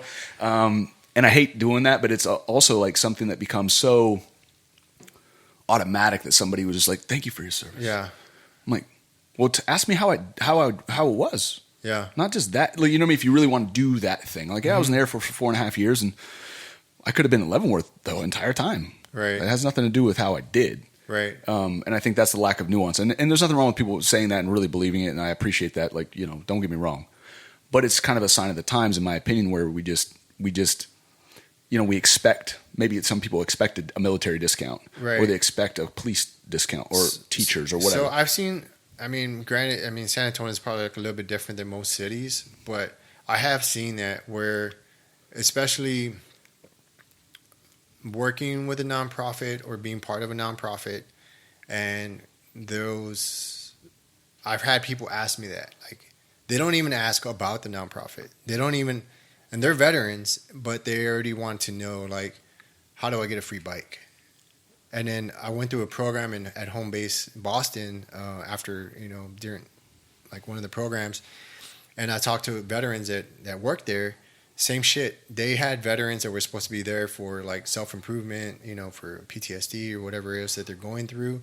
And one of the things that home base Boston does, amongst a lot of awesome things they do, is they, will take you to the Red Sox stadium, sure. Like to kind of balance out, all the tough work that people are doing, like for themselves and their family. But they would have people like coming in and bitching about some of the places they were going. Like, oh, I thought we were going to go here. That's the only reason I came here. But there's that, we've gone like almost full circle. And it's not just the military. It's also like, so the military is a microcosm of society, as we all know. But it's that entitlement aspect that I'm not saying all military members do or veterans do, but there is a good percentage. Well, I don't say a good percentage, but there is a percentage of them that do that. I said do. So that do that, and they fuck it up for other people. You know what I mean? Because we've gone full circle where like now people whether they start to believe the idea that like you deserve this. And yes, there is like a certain part that I don't want to say society owes you, but there is a certain part, like there's a balance, right? You give something that, you know, that you like, so this today, you're here on this podcast. I'm grateful for you being here. So there's a transaction that happens, right? Whether it's time. So one of the things I do is, you know, cook for people. You know, I love cooking and that's something I do. So there's a transaction that takes place. But when that balance is like one way or the other, then it doesn't really work out. So with that, there are some, not just veterans, but also people in society that, like you talked about the younger generation coming in, they're entitled. They expect you to either recognize who they are or recognize that they are owed something in some way. And that fucking leaves a bad taste in people's mouth. You know, does that make sense? Oh God, yeah, Yeah, 100%. And that my fear of where we're going with that is that people will end up losing the bad taste and it'll just be whatever. Right. Versus somebody going smacking you upside the head and going, you. And I would hope. I have no idea, but I would hope. And I felt really good about what I did at MEPS that day. That's why I remember it. Mm-hmm. But I would hope at least one of those kids got a little further in life because of that advice. Because It was like, you just don't know who's paying attention. Just like somebody could listen to this podcast in 10 years. It might just exist on the internet. Somebody listens to it, and hopefully they get something out of it. I would appreciate it because I'm getting something I like. It's just fun for me. Right. I had a great meal this morning. Right now I can talk a lot of shit. Like it's great. And that's the real thing. Like, so going back to followers, I don't do this for followers. I generally. That's not what you said earlier. What are you talking about? Yeah, that's all I do it for. But I generally like enjoy talking to people, hearing their different perspectives. Yeah. And then like I've kind of early on, I'm not gonna like fully lie because you use like followers as a metric. I might go in the right direction, but then I had to remember why I started doing this in the first place. So with that, it's just kind of like, I'm just going to throw it out there. And if it helps people, it helps people. If it doesn't, it doesn't. You know, it's not going to be for everyone. And even people that do hear the message, if they're not in the right place to hear it or ready to make a change, at least you'll plant that seed. You know what I mean? And then when they're ready to come, maybe it'll click in like later on in life or not. I mean, maybe you can just keep doing the same fucking thing and just doing whatever. Whatever. It goes back to what we were talking about earlier, which is the idea that you do stuff that you want to do for the right reasons, and things are going to work out the way they're supposed to. Yeah, is what my dad always said, and it always pissed me off. You know what you're talking about, Dad? Because I was like, and he goes, but no. He goes, and now I understand completely. Which is, I think Jordan Peterson talks about this quite a bit, but it's like I listen to him too. He has some pretty good advice about things. It's like, don't aim for happiness. Do the things that make you happy. Mm-hmm. And then pray for happiness after that. Right. Because you don't know. Because you're going to make a decision, the right decision, at least in the moment. You're going to own that thing. And then hopefully that amalgamation and that all of those little layers of good decisions, or at least you think they're good because you don't know. Right. You turn left, you should have turned right. Well, you didn't know that at the time. But they just kind of aim you at the right target. Not only that, like, I'm going to say this, and I'm probably going to take a piss right afterwards. But not only that, like not you specifically, but when you start to kind of be, and me and Samuel were talking about this recently, when you start to kind of line up like true to yourself, not only that, like when you start to better yourself, you kind of start surrounding yourself with that like-minded community. You know what I mean? Yep. And it's like, I call it like it's not my original thing. I got this from that movie. You ever seen Almost Famous? No. There's a part where he's talking to a radio disc jockey. He's like, yeah, we'll join each other in our path back to the middle. You know what I mean? And that's what it is. Okay, that's cool. I like that. So it's like whether we're kind of thrown, like, you know, through life off our baseline or what have you, but we're trying to find our way back to whatever is who we are as a person. But with that, you're on this journey, right? And you're trying to figure it out. Like, it just kind of starts out in the dark, and the more you start to better yourself, like the more light you start to attract. But with that, you kind of meet people along the way. They're on a similar path. There's different fucking routes. But if you're kind of trying to better yourself, like, it's two sides. So one side, some of the negative people that you kind of had in your circle, what have you, kind of start falling by the wayside for the same thing you talked about earlier, like the narcissism aspect. Like, hey, you shouldn't do that, or you're never going to do that, or whatever. And they try to bring you down. But if you just keep kind of pushing out of that, you're going to start to, some of those people are going to fall away. And then you're also going to attract the same people because you're going in the same path, or not the same path, but this different routes to the same, place, I 100%. Guess. Does that make sense? Absolutely. No, I mean, and the old adage is you are the sum of the 5 people that are around you the most, right? So you influence them, they influence you, and somebody might fall off, or maybe somebody moves and somebody else falls into place. Just the biggest thing is like keeping your eyes open for the things and the people that make you feel, not think, but feel good. If they don't, get the fuck away. Yeah. Real quick, because you know those feelings. You know that tightness in your stomach, and you're like, I don't really want to see that person. But why are they around you so much? Yeah. It's the same thing I tell people all the time with jobs, and they go, man, hey Lee, I fucking hate my job. I'm like, quit. Yeah. I know it's not that simple, but quit. Or figure out a different path to get to where you're wanting to go. I do feel like so 2 things. One, you kind of touched on as something I've talked about over and over with this podcast, is intuition, right? People, I mean, sometimes it gets chalked up with hippies and shit, but there's something to that, right? There's that gut instinct. There's that, you're about to walk down a dark alley and something's telling you not to go down it, or there's something that happens and you stay away from it, and then something afterwards happens, and you're just like, shit, I'm glad I didn't do that. But with that, it's the same thing with people. It's the same thing with circles and feelings, and something you're trying to do. It's that feeling, right? And then the other part, I fucking lost it because I think I gotta. Let's take a pause real quick. Sure. Yeah, just leave a recording. You got to go, Edo? No, good. Okay. Shit. I put a catheter in. Oh, man. So what were we just talking about? Intuition. But you were talking about something else, too. Oh, like the gut, the circle of people, and talking about we are the sum of the 5 people. And that's why I see that at the gym a lot, right? Like you start to be around our community, and this is why I weed people out so vigorously. And Here's what weeds people out. This is the funniest thing. And it's so simple. And this is, maybe there's a lesson in this. I'm not exactly sure. Maybe we talk about it a little bit. But when you have that gut feeling, I've turned that into a process of vetting people at the gym. So the reason that I get on the phone with people isn't because of the conversation that I'm going to have with them. Because 99% of those people who get on the phone with me are ready. Because they did the process. They didn't just show up at the gym and be like, oh, hi, how are you? They went to the website. They're going to do a little research because all my information is out there. I'm very transparent about what we do. Here's what happens. I'll know very well the first time on the phone if you don't, with a phone call, and you have to schedule a phone call with me. If you don't answer the phone. Got you. You're not willing to even get on the phone with the owner or me or whoever the hell you think I am. And that weeds 95% of the people that aren't ready out already, which is so crazy to me that you won't get on the phone with something that you told me that you wanted to talk about. Right. That's my favorite thing. And then I get on the phone with them, and it's pretty easy, right? And then but the gut feeling, I was so tired of having people just come and meet me at the gym for maybe an open Saturday or however we did it at the beginning, and they weren't ready to even have a conversation with me about CrossFit, what they wanted to do, and be vulnerable in that space.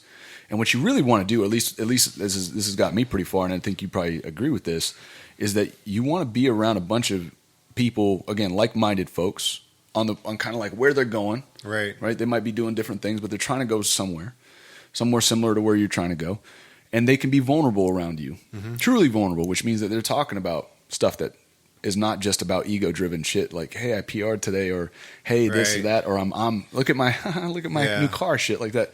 But they can actually have a conversation with you, and I think that's the biggest thing, is people willing to have conversations. Even you're from San Antonio, I'm from Seattle. You're in the Air Force, I was in the Air Force. Our paths overlapped briefly a long time ago, and then now they come back together, right? Right. Weirdly, we wouldn't have been able to figure that out, but then I can but you have different experiences and I can have different experiences, and we come together, even though we have mostly probably this. You have kids. Right. I got no kids, so I got no perspective on that. But we have all these different things, and we can come together and talk about them. And I think that's what the vulnerability and the gut instinct. If you know that somebody, and this goes back to me giving advice to kids who are trying to get in relationships, or they're young and they're trying to get out in the world. Yeah. this is another thing. I'm rambling on here, but No, I wanted to hit it earlier, which was, they say opposites attract, right? Right. And everything that I've heard and read is like opposites do attract 100%, and it is awesome at first because it's different, completely different perspective. But longer relationships are actually now known in scientific research that more birds of a feather flock together, and then that's those, like if you have actually places you're going together, not opposites from the get-go, because it's novelty at first. Right. Right? So, hey, oh man, this girl has, went to Yale or whatever, but she has $400,000 in debt. Right. I don't have any debt. Oh Right. no. But different experiences are great, but unless you're aiming at the same thing, those people are not going to be the right thing, the right people for you. Does that make sense? No, yeah, that's kind of like what I was talking about value. Like if your values aren't linking up, then it's not gonna work out. I think Chris Rock had a bit about it.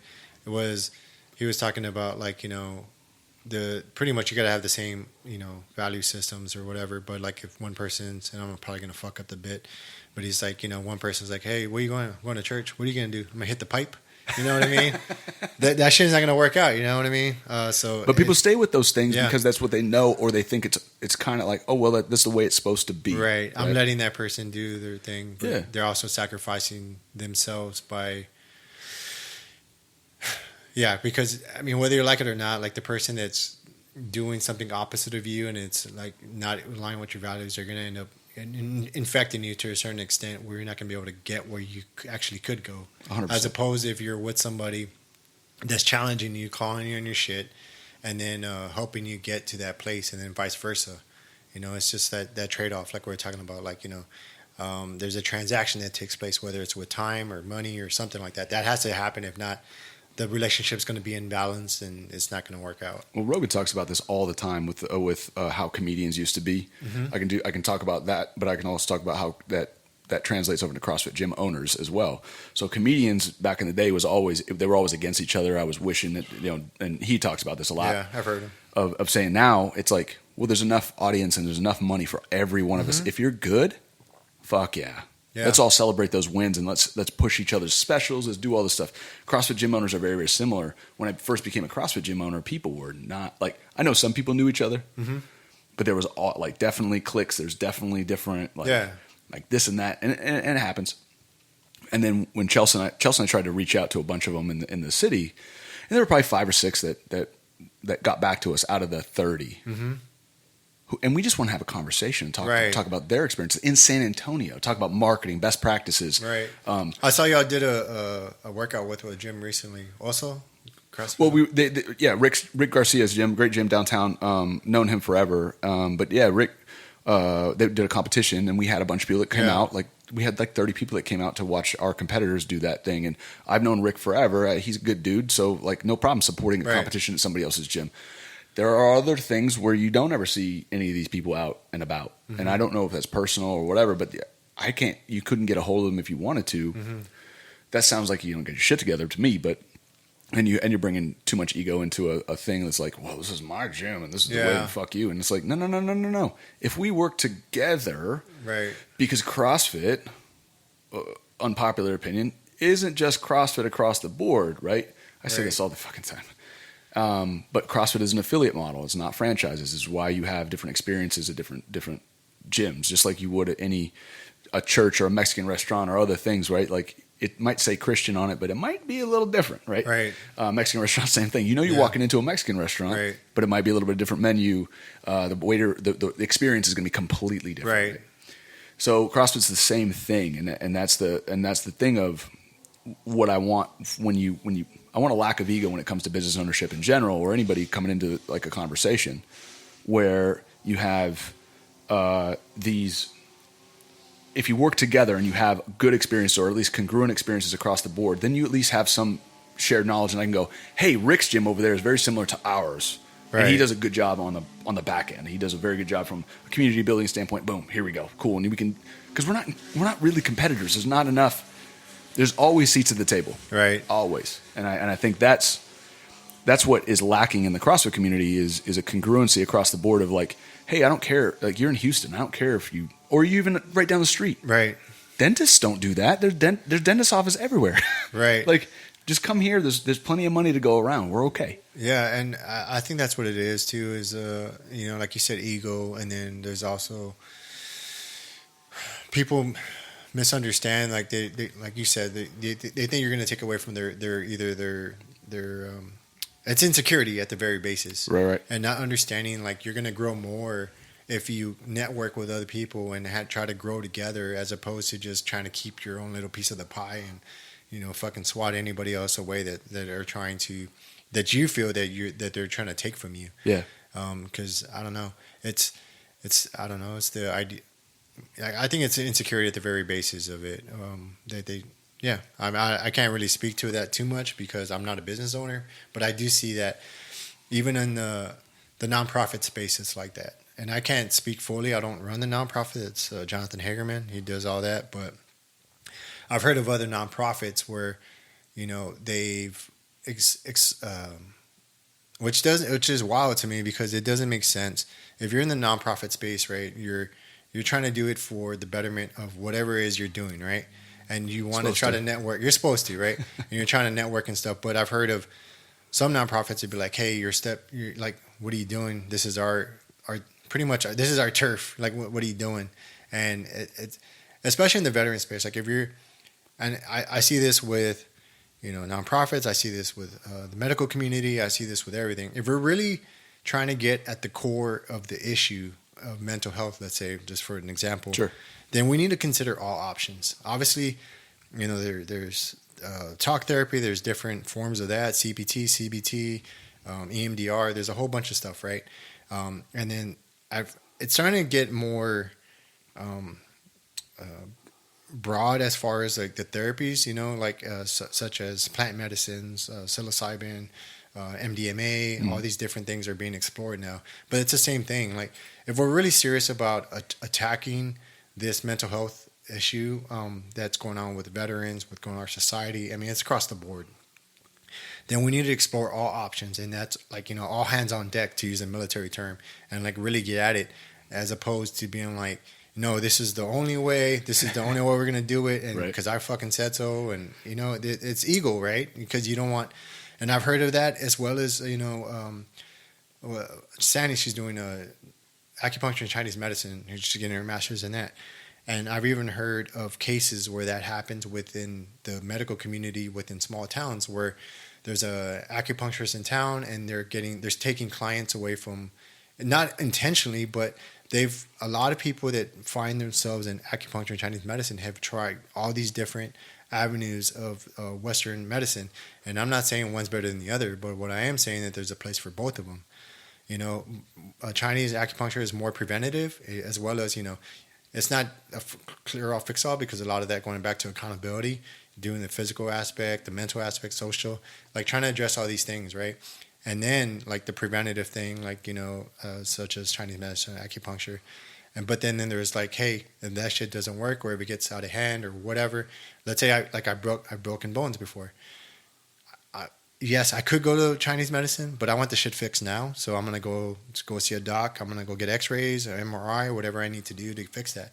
There's a place for all these things. Right. But what was happening in this one case was the practitioners in the area, like pretty much colluded together, and they pushed this person out by spreading rumors, by doing all these things, because they were like, you're taking away from my money. But like, hold up. Are we here to fucking fix the people, or like help them fix themselves, or not fix themselves, heal them? Or are we just in it for the fucking money? Right. You know what I mean? I know that, and there's a balance, right? I get that. Well, businesses have to keep their doors open, like 100%. Like, hey, I'm not going to be ashamed about why I also, like, I want time, I want influence, I want a lot of different things for me, but I also want money. I also want the community to stay alive. Right. And to that point, it's really interesting because, because doctor's office is the same thing, right? Doctors, you're a doctor, right? You just got a doctor of whatever. It doesn't matter. Learning doctors. Right. Yeah. And that doctor's office is going to be different, and they're going to have different policies and different procedures. Mm-hmm. And the same thing is for CrossFit gyms. And this is what I can talk to, because this is what I know. CrossFit gyms would be a better place because if they knew, or if they knew that I wasn't trying to like take their people, But if you aren't willing to change on your end, what you're doing is more of a disservice to you and the CrossFit community. Because why do we do this? Because we love fucking CrossFit. Right. We love we love the results. We love the community. We love all that stuff. But when we get negative about it, we go or we have poor business practices. Well, what really sucks is when somebody comes into let's just say it's my gym, and let's just say they have a great time. Right. But there's another gym down the street that's a little closer and a little cheaper, right? All right, cool. And I'm not saying that we have to worry about prices or anything like that. I don't care. But then they go and have a terrible time there, and then they do that next, and people usually only remember the negative shit. They don't be like, whoa. Yeah. So that then undermines my ability to bring them back into a positive community where they're going to fit in better, right? So the thing that we've been fighting for a long time is like, how do we be congruent, at least on the business practice side of, hey, there's enough for you, there's enough for me. Let's educate people on the fact that CrossFit isn't necessarily CrossFit across the board, because a lot of people think that it's A, they don't know what the fuck CrossFit is. Right. B, they don't realize that within that construct, it's literally I just pay some money to use the name. Mm-hmm. I could say it's it. It has nothing to do with anything else. Yeah. And the quality and community and coaching and convenience and all that stuff is up to me as the owner to do as good as do as well as I possibly can with it.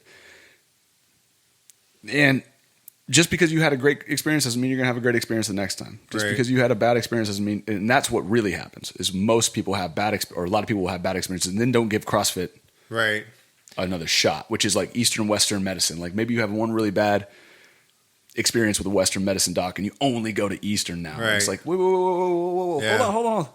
Just let's be educated about this stuff. It's the same thing like with like when I tell people if they're considering like, everyone's got, issues, right? I mean, mental health issues, from what I'm learning now through self-exploration is from like a kid all the way to now. You've had things happen in your life, whether you of just, cast them away because, for whatever reason, right? You just minimize it for whatever reason, but those all do add up to the person you are today and what have you. But with that, there's also, I tell people like, if you're going to go seek therapy or whatever, try different therapies because there's not one size fits all, but more so if you're going to seek out a therapist or that see it as dating, right? Because if you get with a girl or dude or whatever, you're probably not going to be a match. So with that, especially if you're going to be like, going through like personal stuff, then you want that rapport to be there and it just needs to feel right, going back to intuition. So with those things, the first one may not be right, but if you really want to address your issues or whatever it is, whether it's physical, health, mental, whatever it is, you need to find the right environment to help yourself grow, whatever it is. And then also be prepared to deal with the challenges that come along with it. So with that, it's like dating. And with that, CrossFit, same thing. I've been to different gyms. I've been to your gym. I've been to one in Boston, Louisiana, when I was TDY, like just dropping in, right? And I have seen and I have experienced the differences between all those gyms. Mm-hmm. Some of them are very hands-off. Some of them are like the coach is just on their fucking phone the whole time. Right. And there's some like yours. Like I really enjoyed your gym as well. There was a community there. It was just, I recognized within myself that I wasn't ready to be in that place. Sure. So I removed myself from the situation because I was like, I don't want to fucking go off on somebody and they don't deserve it. You know what I mean? For whatever reason. And with that, I kind of removed myself from that, but I kind of circled back, because you are a good person and, that's why I asked you to come on and share some of these things. But it's also like another form of like for this podcast, like I said, I want it to be whatever it needs to be, but it's also to highlight people doing good things in the community. Also like to kind of bring different experiences to veterans or non-veterans. It doesn't matter because you can all pull from these experiences. And with that, it's just like trying to find your niche and like, it's not just one thing that's going to get you where you want to get. It's a bunch of different things. So once you find CrossFit, try to find something else. You know what I mean? Because you need to, you can't just have, going back to the military, one thing we always used to say, like, I used to fucking hate when they say it because I heard it all the time, like, throw it in your toolbox. You know what I mean? You remember that shit? Yeah. Throw it in your toolbox. But it's that. I get it now. I used to hear it. I understood the concept, but I don't know, whatever. But it's kind of, I've been doing that, whether it's, you know, CrossFit. So I still apply those things, and we have our own gym in there. Yep. It's, you know, running. It's, if you can still run, hiking. It's, riding a bike, mountain biking. It's, you know, riding in the city. It's all these different things, whether it's video editing, because that's a different form, like it's a different outlet. Right. Playing music. It's all these different things that I do. And this is another one, you know, talking and kind of hashing things out, kind of finding a common ground. We don't always have to agree, but we're going to fucking speak our piece. And if people get offended, then fucking oh well. You know what I mean? That's not my place to make you feel better. It's my place to, well, it's not even my place, but it's just a forum to express different ideas and experiences, and hopefully it helps people. And if it doesn't, it doesn't. Does that make sense? 100%. Yeah. 100%. No, you know, and just going back to like the experiences, right? Mm-hmm. So the way that I talk about CrossFit is you get to say yes to a lot of other stuff because of it, because it's just so much stuff that is packed into that, excuse me, that hour of what we do. And then you get to go ride bikes, or you learn. I think I think one of the things about society nowadays is you don't have to go out and earn the learning anymore. Mm-hmm. It just comes to you, right? It comes to you. So a lot of the stuff that becomes very difficult is way too difficult because it's not just going to come to you. It's like Google Translate nowadays. You don't actually have to go and learn a new language or worry about it, because you can just pop that in. And it's rudimentary, but it's a used to be, if you were going overseas, it's an ordeal, dude. Like it's definitely a culture shock. I mean, because you got different belief systems, you have different language, food's different. It's a shit ton. Exactly. And then, but nowadays you don't have to have that. It's much more convenient. And now it's easier to travel, and it's easier to go in, but it's also easier to stay away and not maybe have some of those experiences that are going to shape your life, which is exactly the same as like CrossFit or riding bikes or whatever, anything and everything, and going and doing those hard things like we talked about at the very beginning of go do hard things so you can go do hard things. Right. And it's also like going in with an open mindset, like we're 100%. Being open to learning something different, being open and understanding that your beliefs may not always be correct. So have the awareness that, you know what, fuck, I was wrong on this. I say that all the time. Like I had somebody on the other day, and I thought I had a good understanding of what like gravity and aging did. You know, talking about the movie Interstellar. You know, like how. Have you ever seen that movie? Yeah. When they're all gargantuan and Matthew McConaughey ages slower than the person on the ship. Yeah. But I had it in reverse. I thought gravity made you age quicker. So either way, I was like, fuck, I've been fucking that up for like 10, 15 years or whatever. Right. But it's that. So going into a new gym or a new hobby and understanding, like, you know what? I'm here to learn some new shit, and maybe I may not know everything, and maybe I may not see things the way other people do it, but like let's be open with it and like take what you can from it and understand that I don't have to agree with everything that's being told to me, and you don't have to do everything in this sense.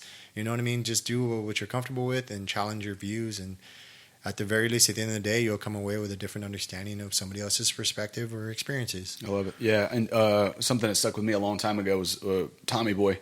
The movie, and it's a good movie. And it was Brian Dennehy was the dad on that, and he said, I don't know why it stuck with me amongst everything else in that friggin' classic of a movie, but he said, if in business you're either growing or you're dying, there's no third direction.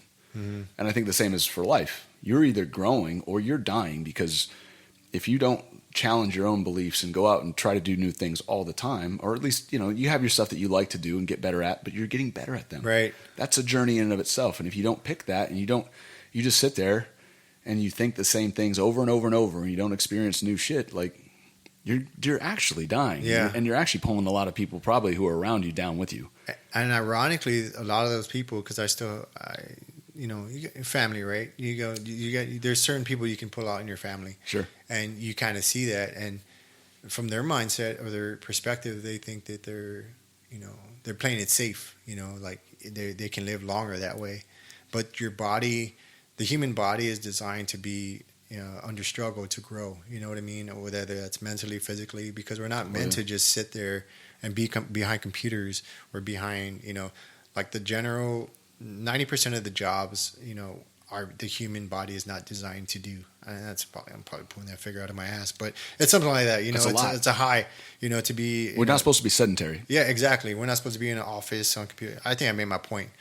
But yeah, with that, it's just like, if you're not growing, you are dying, like in one way or another. Your body is so, efficient that it will start to shut down certain aspects of the way it operates because it's like, all right, well, I don't need that no more. I don't need that no more. So it starts to slowly start shutting down over time. And like, if you're consistent in being like sedentary, then shit, you know what? Shit's going to start going down because it thinks it's dying, literally. Atrophy is a real thing. Yeah. You know, and this is something I talk to people about a lot, is the biggest, and again, I'm pulling this out of my ass. I don't think this is true, but it is very, it might be true. Who knows? Yeah. But it's true. It's true in the sense of like, we all have family members who sat on their ass a little too long. And then what happens? You sit on your ass even longer because you can't get your ass up. Mm-hmm. And that's not even necessarily if you're overweight. That has nothing to do with it. It's actually literally leg strength. And one of the biggest indicators, this is the fact that I think is right, one of the biggest indicators for longevity is leg strength. Mm. If you can get your ass up, it's very simple. Right. If you can it's not because you can squat 400 friggin' pounds. It's about you being able to pick your ass up and be ambulatory, walk around, mm-hmm. and do stuff for yourself. And I know. You see, and to the point of dying either mentally or physically, or both. We've known people in our past that have done that. Everybody knows, mm-hmm. you know. And if an illness takes them, God forbid, it's like, yep. You see it happen real quick. Or you could see it happen. We know people that have retired from the military. They don't know what to do with their lives. Mm-hmm. And then they start to atrophy. Mm-hmm. They start to die. And that's at like 40, 45 years old, man. This is like, I get a retirement check and I'm not doing shit and I'm good and whatever. And they don't grow because they've done so much stuff in their past. So they make excuses for it. It's like, well. Yeah, I've been in the field for 30 years or whatever. Cops are very similar to that. Yeah. My head coach is a SAPD officer and a Navy vet, and he sees it all the time too. We talk about it quite a bit. And with cops, you have a high stress situation, and what you do on that back, you drop off a cliff. Mm-hmm. But you got to meet that, you know, somehow, some way, out of the military, out of being a peace officer, or just in life when you retire, or let's just say you have a kid or have a life event. You got to keep up, man. Yeah. You got to keep up. And I've seen cognitive decline. We see Alzheimer's all the time. Well, there's a lot of preventative stuff that you can do that it's coming out nowadays. Right. Reading. Yeah. Listening. Not just sitting in front of the TV, mouth wide open and scrolling on friggin' TikTok. Mm-hmm. There's a time and a place for that. And I'm drinking a bunch of beer, and that's fun. Yeah. But it becomes so easy to go get those little like dopamine hits over and over and over that we just, then all of a sudden it's like, yeah, exactly. Shit, I'm like, I've lost like all my muscle mass. Oh no. Exactly. And like I said, like the body's an amazing thing. The human, you know, the organism, just whether growth you put strain on it or not. And it's pretty fascinating. I was talking to somebody the other day and they were just talking about, I think I just kind of just out loud was like, man, like if you look at it's my brother-in-law. He's actually a veteran also. But I was like, if you look at the amazing things that humans are able to do, like take Red Bull, right, for example, whether it's snowboarding or mountain bikes or skydiving, whatever.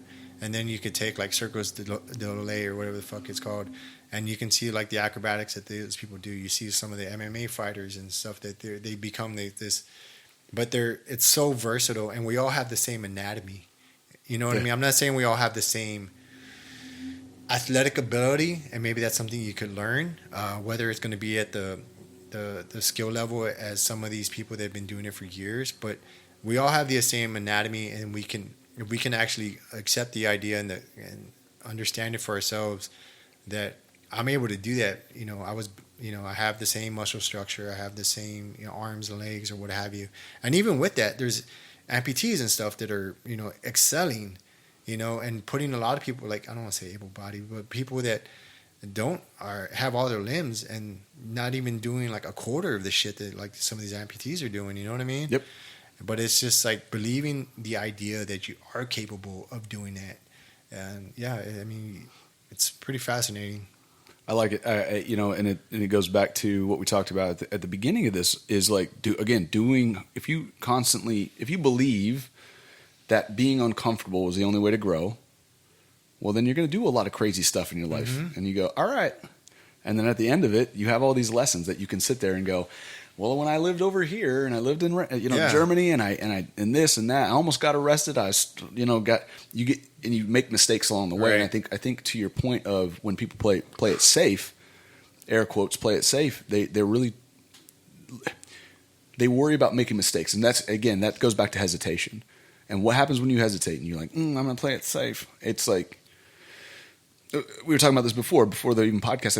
I think it was like we were talking about deployments, right. and how people who played it safe on the deployment came back fatter than they've ever been in their whole life because they didn't want to go outside the wire. They didn't want to have they were like, no, I'm going to eat ice cream fucking sandwiches and watch shit in the MWR all day long, right? And playing video games and all this kind of shit. And then you had the other cats, and there's only two different ways this happens. Right. So not in the middle. They came back in the best shape of their life. And coronavirus and COVID is the same way. As a gym owner, what did I have? I'm seeing so many people who are like, I'm 40 fucking pounds overweight in the last 2, and they're like, I got to make a change. And these are the people that actually want to make a change now, not the untold millions who are either super healthy because they took their shit on in a pandemic, or probably the vast majority of them are in really bad shape. Right. And they're not the ones that are coming to me. These people are just, God. Yeah. This is going to be a problem here pretty quick from a medical establishment standpoint, I think, because again, the pandemic has exposed this hesitation, this playing it safe, this scared little thing, because most people don't grow up anymore doing hard things. Right. This convenience is... Oh, it's hard. Yeah, convenience is like it just subtly like, rocks people to death. I mean, because it's like... That's a good point. I like the way you said it. Like, it rocks people to death. I just came up with that. I got my moments, man. Oh, man. Oh, shit. Watch out. There's the clip. Let me go buy a lottery ticket. No, but like it does. It does. Like, just everything is so subtle. Like, we used to have to hunt for our food, and that we saw that direct, connection with nature. And then we got into... I just read a book. It was Empire of the Summer Moon. Have you read that book? I haven't, but I've heard Rogan talk about it much. It's pretty. That's actually where I got the idea from. Because I don't know. I did my DNA thing. I don't want to get too much of a tangent, but I saw like, I'm from here. Yeah, 100% white, right? Yeah, 100%, 100%. Yeah, but it was like 53% Native American. And then Sandy was like 54. It's something like over the 50s. But with that, I was just kind of like, I'm going to try to read this and just try to understand it more, because I think I used to fantasize about the idea that, that was the best times and stuff like that. That was like, but that shit was like, it was really eye-opening. Brutal. Like to sense, like before, the Europeans even got here, the Spaniards or anything like that. There was a lot of like infighting within tribes and what have you. But having said all that, like we've lost the idea of how to hunt for our food, and that was one thing that got taken away. So we started getting, even like we saw with the Native Americans, where they used to go and hunt bison and deer, whatever was on the land, that's what they provided. But when all the bison were killed, they were getting sustenance from the government, which was like rotten meat and like these old vegetables and shit, and that wasn't their way of life. And they just slowly started to take away like their way of life and the quality of life, and the process of foods kind of started. Fast forward, that's kind of to today, there was a delivery food, and there's it seems like Rona put that in hyperdrive, and with DoorDash and all these things, and alcohol can now get delivered to your house. Okay, alcohol too, like, and that's a subtle thing too. There's a balance to everything, right? There's another book I read. It was about the pilot's guide to ayahuasca, and that was pretty fascinating too. But with that, there's a quote that I've been saying from it, and it resonates with me because I decided to kind of put alcohol to the side. I'm not, but one of the things is it says the difference between a medicine and a poison is the dosage. So, and that's with everything, right? You can take that with anything. With this mountain bike, if I do that too much, like, and I don't put time for like family or whatever, then it's going to turn into a poison.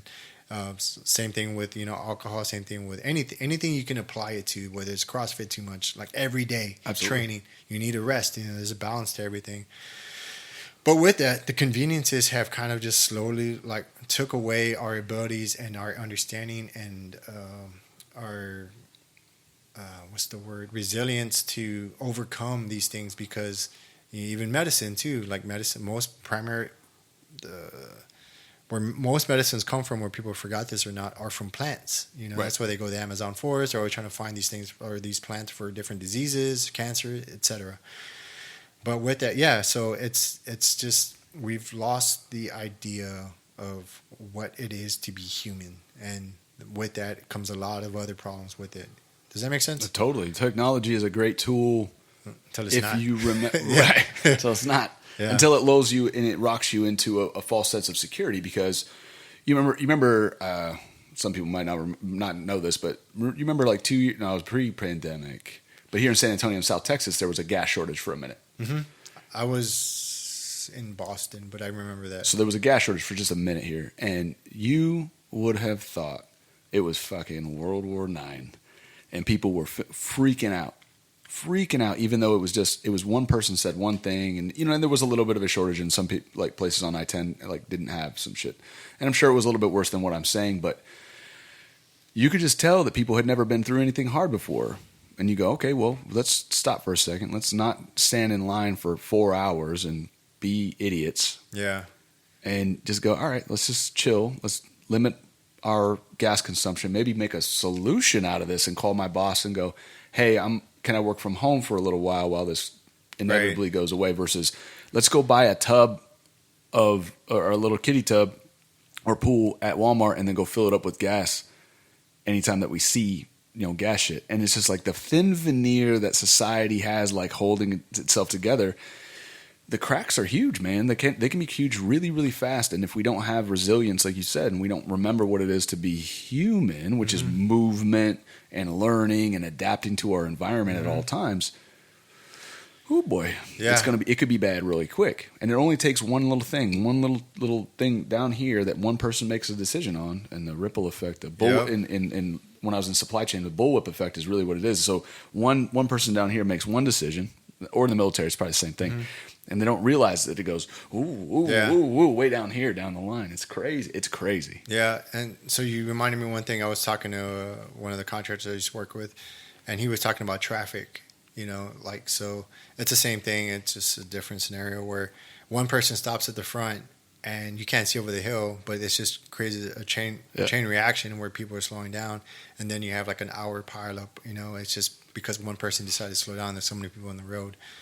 But with that, you kind of highlighted something. It's another thing we've lost, the idea of how to laugh at ourselves and understand people are joking. Is critical thinking. Yeah. Like, we don't know how, and I've seen it with my kids too, where you tell them, like, yes, they have Google, but when it comes to like life, they don't know how to, if something is not there, they don't know how to figure it out. I remember when I was younger, and not to say I was the smartest kid in the world, because I wasn't, we didn't have a whole lot of money, but we were somewhere, like at a ranch or something, and I was playing baseball at the time. I was like, hey, let's play baseball. And they were like, hey, we don't have a baseball or a bat, so I want to go find a fucking stick, like a branch or whatever. And then I found like a rock, and yeah, that's what we played with. And we couldn't hit it far or nothing. We were young, but still, it was like that resourcefulness trying to figure it out.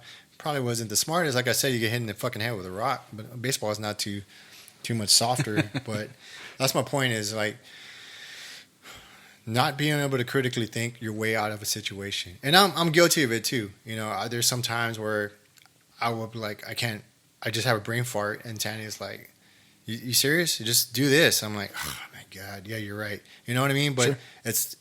I'm guilty of the same, what's the word? I'm affected by the same conveniences. Of course. And then I have to kind of retrain my way out. Like, fuck, thanks, dumbass. That's Right. how I talk to myself sometimes. But with that is we have lost the idea of like how to critically think and figure shit out. Yeah, no, and I think it's not even, I wouldn't even say it's the ability. I think maybe it's atrophy, but I think it's the willingness to, when something is like, you forget, like, you need to be willing to go figure it out. Right. If you want something and it's not right in front of you, you have to be willing to do what it takes to then go do it. And so there's the step of willingness. It's like for me going to the gym. The hardest part is not when you're in the gym. The hardest part is getting your ass up, getting in the car and driving, fighting traffic, getting on the phone with your mom or whatever, and then getting to the gym. right? So it's the willingness to actually make a change when you know that you should and want to. This is why when we were talking at breakfast, and we were talking about when I do corporate events and I talk about corporate stuff, or to corporations about stuff, I can't talk as a fitness professional to them about exercise and nutrition. Why? Because no shit, everybody knows that you should eat better and stuff. But the hard part is actually, going to the store and getting what? The good food. You go to the store, you don't go grab the 6-pack. You don't go grab the Cheese Whiz or whatever it is the hell you want.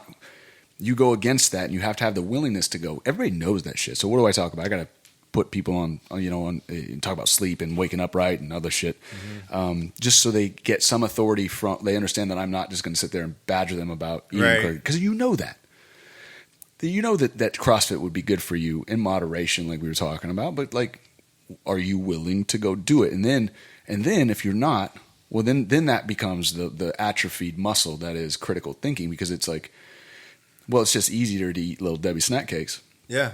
And sit on my ass and watch the Office for the 14th fucking time. Like, sugar is a hell of a drug, right? It is. Yeah, it is. Especially when I've kind of talked about this before, but I saw a documentary. It's called That Sugar Film. Have you seen that? I've seen Sugar Inc. I haven't seen the Sugar. That Sugar Film is pretty well done. But that's one of the things they talked about. They might have talked about in Sugar Inc. that the rat is willing to work harder for sugar than it is cocaine. So, like with that, and I experienced that,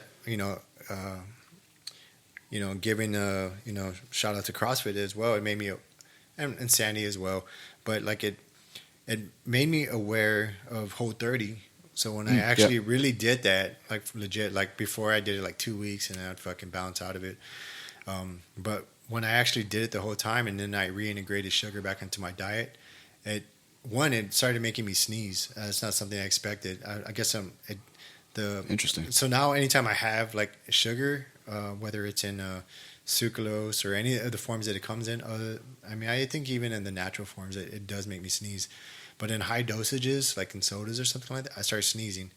But that's not something I wouldn't have been aware of before, because you're intaking so much different things in your life that you don't know what's actually causing inflammation in your body. You don't know what's causing your allergies. You don't know what's causing all those things. And you just keep adding more shit within medicine or whatever, and it's just, you don't know where it is. So it kind of resets you to a baseline. Forgot where I was going with that. Well, it makes sense. Like the willingness to go do something hard, right, and the willingness to go do something like Whole30, which is a very difficult. For those who don't know, Whole30 is like it's a diet, it's a challenge essentially of cleansing your body and your palate of all of the processed stuff. So you do 30 days into an elimination diet where you take away and then reintroduce, like what Simon was saying, is like you bring back sugar, you bring back tomatoes, you bring back all these other things that may be triggering, which inflammatory response is exactly right. So allergic reaction to sugar, which is super interesting. I've never heard that before. Yeah. Heard a lot of other things about it, but the willingness to go and do that thing, to learn about yourself so you can go be a better person. It goes back to the time aspect. Everything that you do, that you learn and experience, gives you more time. It provides you less anxiety, more time with yourself, more understanding of who you are, more understanding of who other people are and how they react to you. So going out and doing those things and trying Whole30 or trying doing things that you know that you should be doing.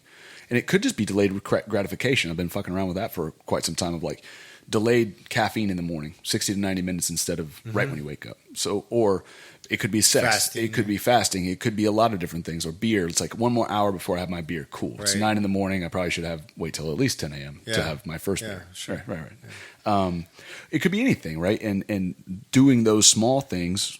The great book that I'm reading in the middle of right now called Atomic Habits, which is all these little tiny things of good decisions that you can make for yourself that build all these bigger habits.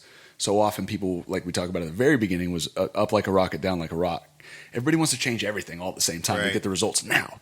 And that's just not how it works. Right. You're the amalgamation of all the decisions that you made in your life from childhood. It could be childhood trauma that you're not paying attention to, but you're still affected by that stuff. Right. And the decisions that you've made over a long period of time. And you just so happen to be right here in front of us, and we're talking, and we are the things that are our whole life. I'm 39, 42, so we go, okay, cool. We are who we are right now, having this conversation. But having and then keeping going forward is having the willingness. I didn't work out this morning, so I'm going to go. All right, I got to go work out I don't really want to work out this afternoon. Yeah. I would rather drink beer. But maybe if I would go work out, maybe I'll feel better about the beer that I'm going to drink. Right. So doing those types of things. Or sometimes it shifts. Like sometimes you'll like want to have that beer and you work out, and then after you're done, you don't even want the beer. Great point. Yeah. Great point, because unless you go do a hard thing and then go react like to sugar again, you go, well, I don't want to sneeze. Right. Right? Because Yeah. you know the repercussion of, like, you go, well, I earned my Butterfinger today. Mm-hmm. But you know full well, and because you learned about yourself, that you sneeze because of that, and that's way more uncomfortable than having a damn Butterfinger. Yeah. That's a great point. Yeah. Because you now know the consequence, and there's not many people understand the consequences of what they're doing, because you said, we just do all these things and we don't think about the individual repercussions of each one. And to go back to your point, and that's one thing I've talked about, and you hear like special forces people talk about it, and a number of different people that are successful, is like keep your world small. You know what I mean? And the same thing, and I've really tried to approach that, whether it's video editing, like just get better at this one. Like don't think about, oh, I'm not like this guy. You know, I can't fucking make videos like that. But if you just kind of work on keeping your world small, and this one, you know, podcast that we're having right now, and get better the next one, you're going to see mistakes and you're going to get better and you can get better. But with that, it's also when you're trying to make serious change in your life, you can't attack everything at once. It took you 40 something or 30, whatever amount of years you've been on this planet doing these fucking shitty habits up until this point. Now you're trying to retrain and change everything like overnight. You know, it's going to take, you know, another, I don't know, 5, 3, 2 years. I don't know. Like, depending on what your goal is, it's going to take all that, almost an equal amount of time to get there if you want sustained change. Now, if you just want to quick, like I want to lose 30 pounds like right now and do one of these crash diets, then you're going to get the same results. You're going to get out what you put into it. Is kind of like what you hear all the time. 100%. So with that, it's just like being aware, like, all right, I know I want to make change. I want to make small changes, and that's kind of what it is. Like, focus on what's in your control first. The first step is being aware that there needs to be a change and why there needs to be a change. Because once you establish that why, it's kind of cliche now, but once you establish that why, and anytime it gets hard, you can always go back to that why. Why am I doing this? And why is it because I don't want to lose weight? Or is it because I want to get more healthy? Once you establish that why, okay, you have that, you know, to pull back on. So when it gets hard, you're going to go back to that why. Like, hey, remember why you fucking started this in the first place? So with that, it's the awareness, and then figure out what's in your control. You know, push everything else out, and not to say don't forget about it. And then find out, I don't know, I want to attack, I don't know, my fitness first, whatever it is. All right, well, I'm going to start CrossFit, right? You make the phone call. You know, that's the first step, right? Do your research, make the phone call, show up. That's the biggest one, because I still struggle with that. I got a fucking gym right here, and I don't use it all the time, you know, because it's hard, like, to get out there and then try to get in that mindset. But so what do you do first? You know, I'm going to put my shoes on. I'm going to, first get out of bed. I'm going to get ready, put my shoes on, eat something real quick, go work. Just show up in the walk in the room, and then figure out what you're going to do. And then over time, like you said, to that book, that will form a sustaining habit. Yep. Okay. Once you got the fitness part, you know, you kind of got your some mojo going, some self-confidence. All right, I'm going to change my diet or whatever. You know what I mean? And then just through that, you start to grow those habits within time, and then just keep, you know, exploring like those, I don't want to say negatives, but these negative habits that you kind of put yourself in that position in the first place, and you start to attack them each once systemically or systematically. I like it. Yeah, for sure. It's the why, you know, Simon Sinek's TED Talk. If you've never heard Simon Sinek's TED Talk, know your why. That's the shit. Simon Sinek. Yep. Yeah, I've heard some of his stuff before. His know your why is the most. Maybe that's where I got it from. One of the most famous TED Talks, and really what he talks about is know what you're aiming at and why you're aiming at it. Right. Because if you don't have an aim, you go, okay, well, and setting goals this way is an interesting, and I'm just learning about this in a book, is so you have your goal, but what we say is like, I want to lose 20 pounds, or I want to get stronger. Okay, well, all right, so what are the beliefs around that? And you go, all right, I got to attack the beliefs first before I even worry about those goals. Like that goal of like, let's just say I want to lose weight. Everybody wants to lose weight. Everybody comes to me, I want to lose weight. All right, fuck it. Yeah. But okay. But let's break that down for you and go, all right, let's break down a bunch of the different things that affect your life by being fat or overweight or whatever, or uncomfortable. Let's just call it uncomfortable. Right. Say you're uncomfortable. Why are you uncomfortable? All right, my work clothes don't. It's a funny example, but like my work clothes no longer fit, and I feel like shit at work, and I didn't get a promotion because of that. Okay, so the real goal is you want to get promoted. Right. All right, cool. Yeah, just trying to tease out, help them tease out all what they're these doing. other things of the real reasons behind, and a lot of them will come as like my kids are getting older and I just can't, or like I had a medical scare or whatever. Got a divorce. There's a lot behind it versus just saying I want to lose weight. No shit, you want to lose weight. Right. No shit, you want to look better. No shit, you want more confidence.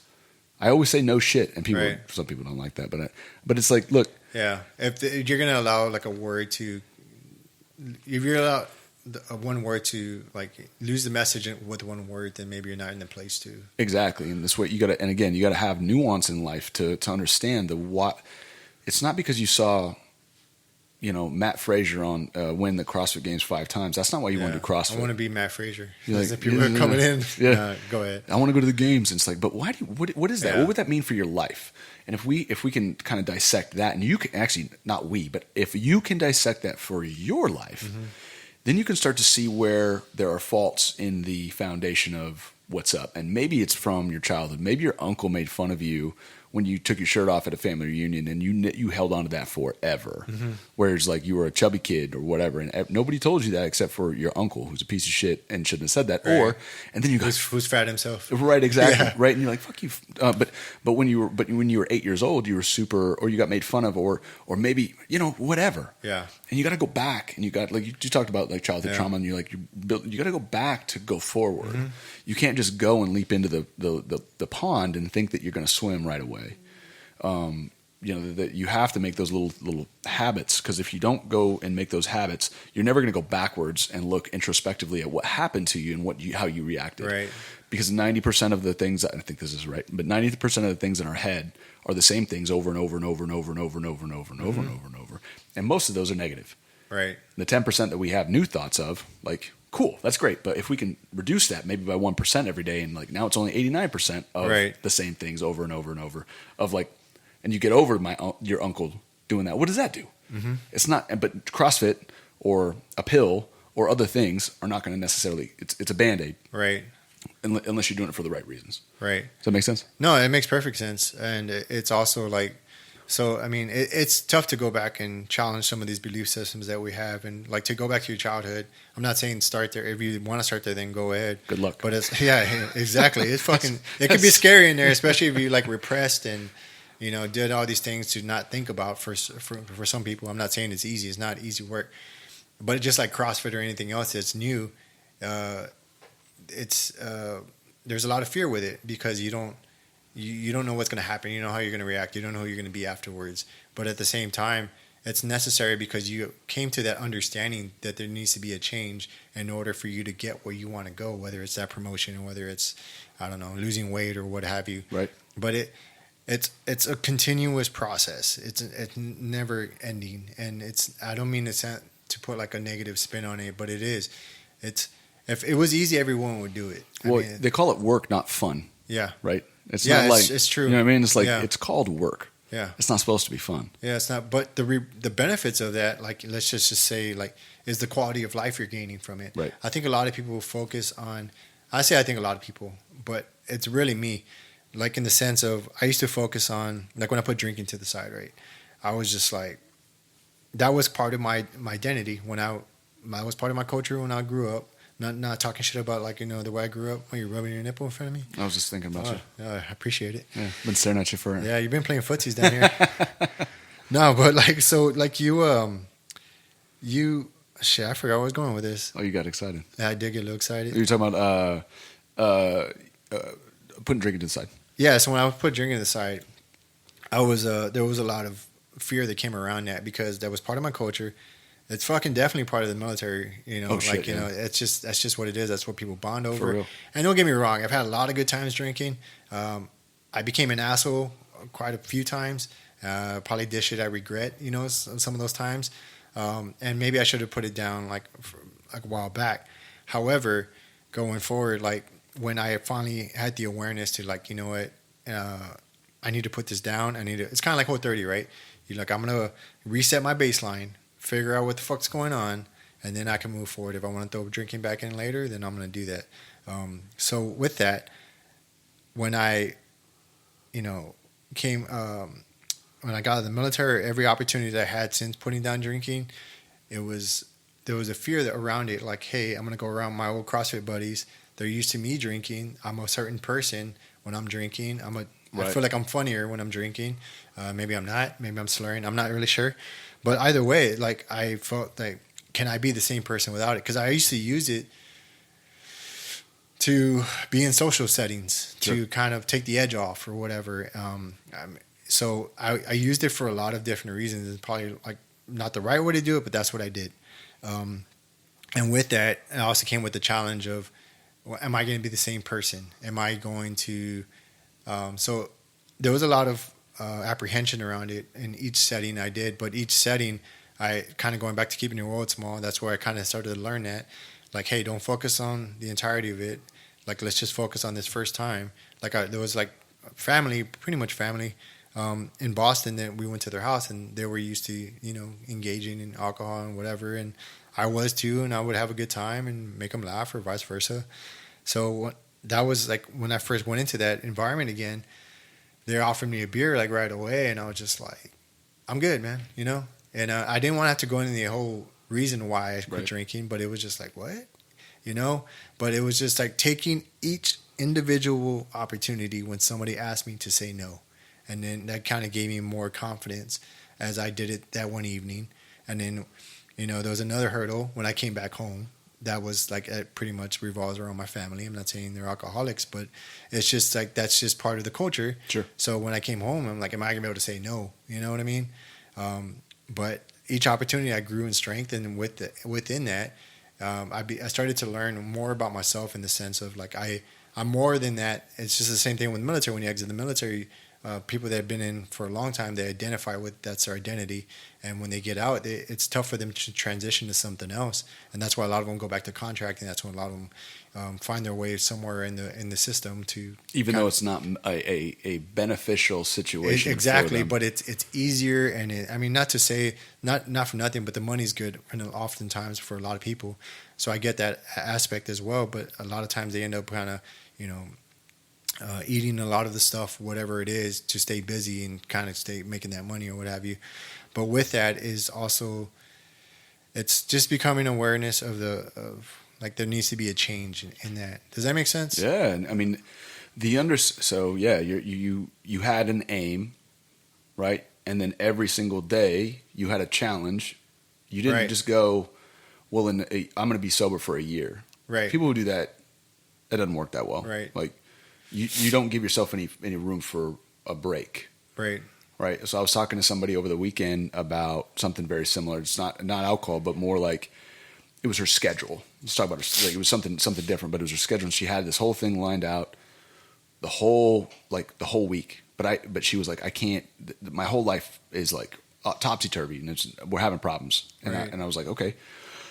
So instead of what happens on Tuesday, so it's Sunday. What happens on Tuesday if somebody comes and fucks up your schedule? And she goes, well, the rest of the week's fucked. And I'm like, then why are you trying to look at the whole week?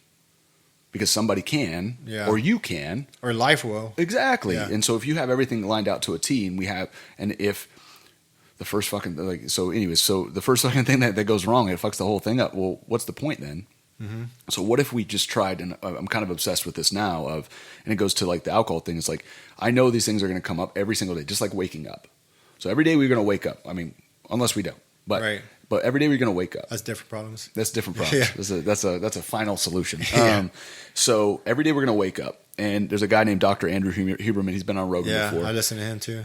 And so I've been obsessed with the way that we wake up. And he talks about a lot of sleep stuff that I've integrated in my life too, but I recently talking about waking up. And so I gave this girl from the gym, I said, instead of doing all this other stuff, because she was dealing with some other issues, I said, what if we woke up every day and gave ourselves the best shot at having a good day? Mm-hmm. What if we did that?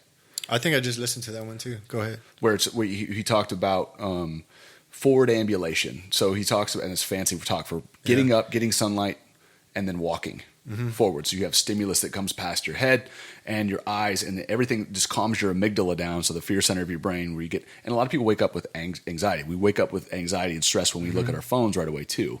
But if we do, and I've been doing this for about 6 weeks now. So every day in the morning, as soon as I wake up, I don't look at my phone. I put my phone to the side, or I put it in my pocket. I grab my dog, and we go on a walk from 10 to 30 minutes. Usually it's like 30 minutes, a couple of miles in the neighborhood or whatever. And what I'm realizing now is it's just whether I'm listening to something or not, that calms me down. Right. Everything, and I just kind of go back to baseline because from a neuroscience standpoint, it just does it. It's like a natural anxiolytic. Yeah, like it sets your body to the baseline it needs to be at. And this is the theme, right? We get back to a baseline, reset, so we give ourselves the next opportunity to then learn, like Whole30 did for you, or taking out, like figuring out why alcohol was a problem. So you reset. Okay, do I need alcohol? Do I not? Cool, but at least you make a decision. So every day, and this is my challenge to her, and I'm going to talk to her hopefully on Saturday, is how did it go? So, and I told her, I said, every morning you give yourself the best opportunity for you to be happy that day, or get it at least. It could be 30 minutes before the first negative thought comes in. It could be one. Right. But write that down every single day and see, as these habits grow, give yourself, like, how long does it take until that negative thought comes in or somebody fucks up your day? Right. And that's been really cool for me because I'm like, whoa, every single day I do this one little thing. And I like walking my dog. I already like it. I don't know a lot of people that don't like to walk their dogs. No, I used to be. I know what you're talking about, and usually because I was fucking hungover or something. You know what I mean? But yeah, I mean, I love taking her and like to get. I'll let you finish your point first, because if you're anything like me, you're gonna fucking forget.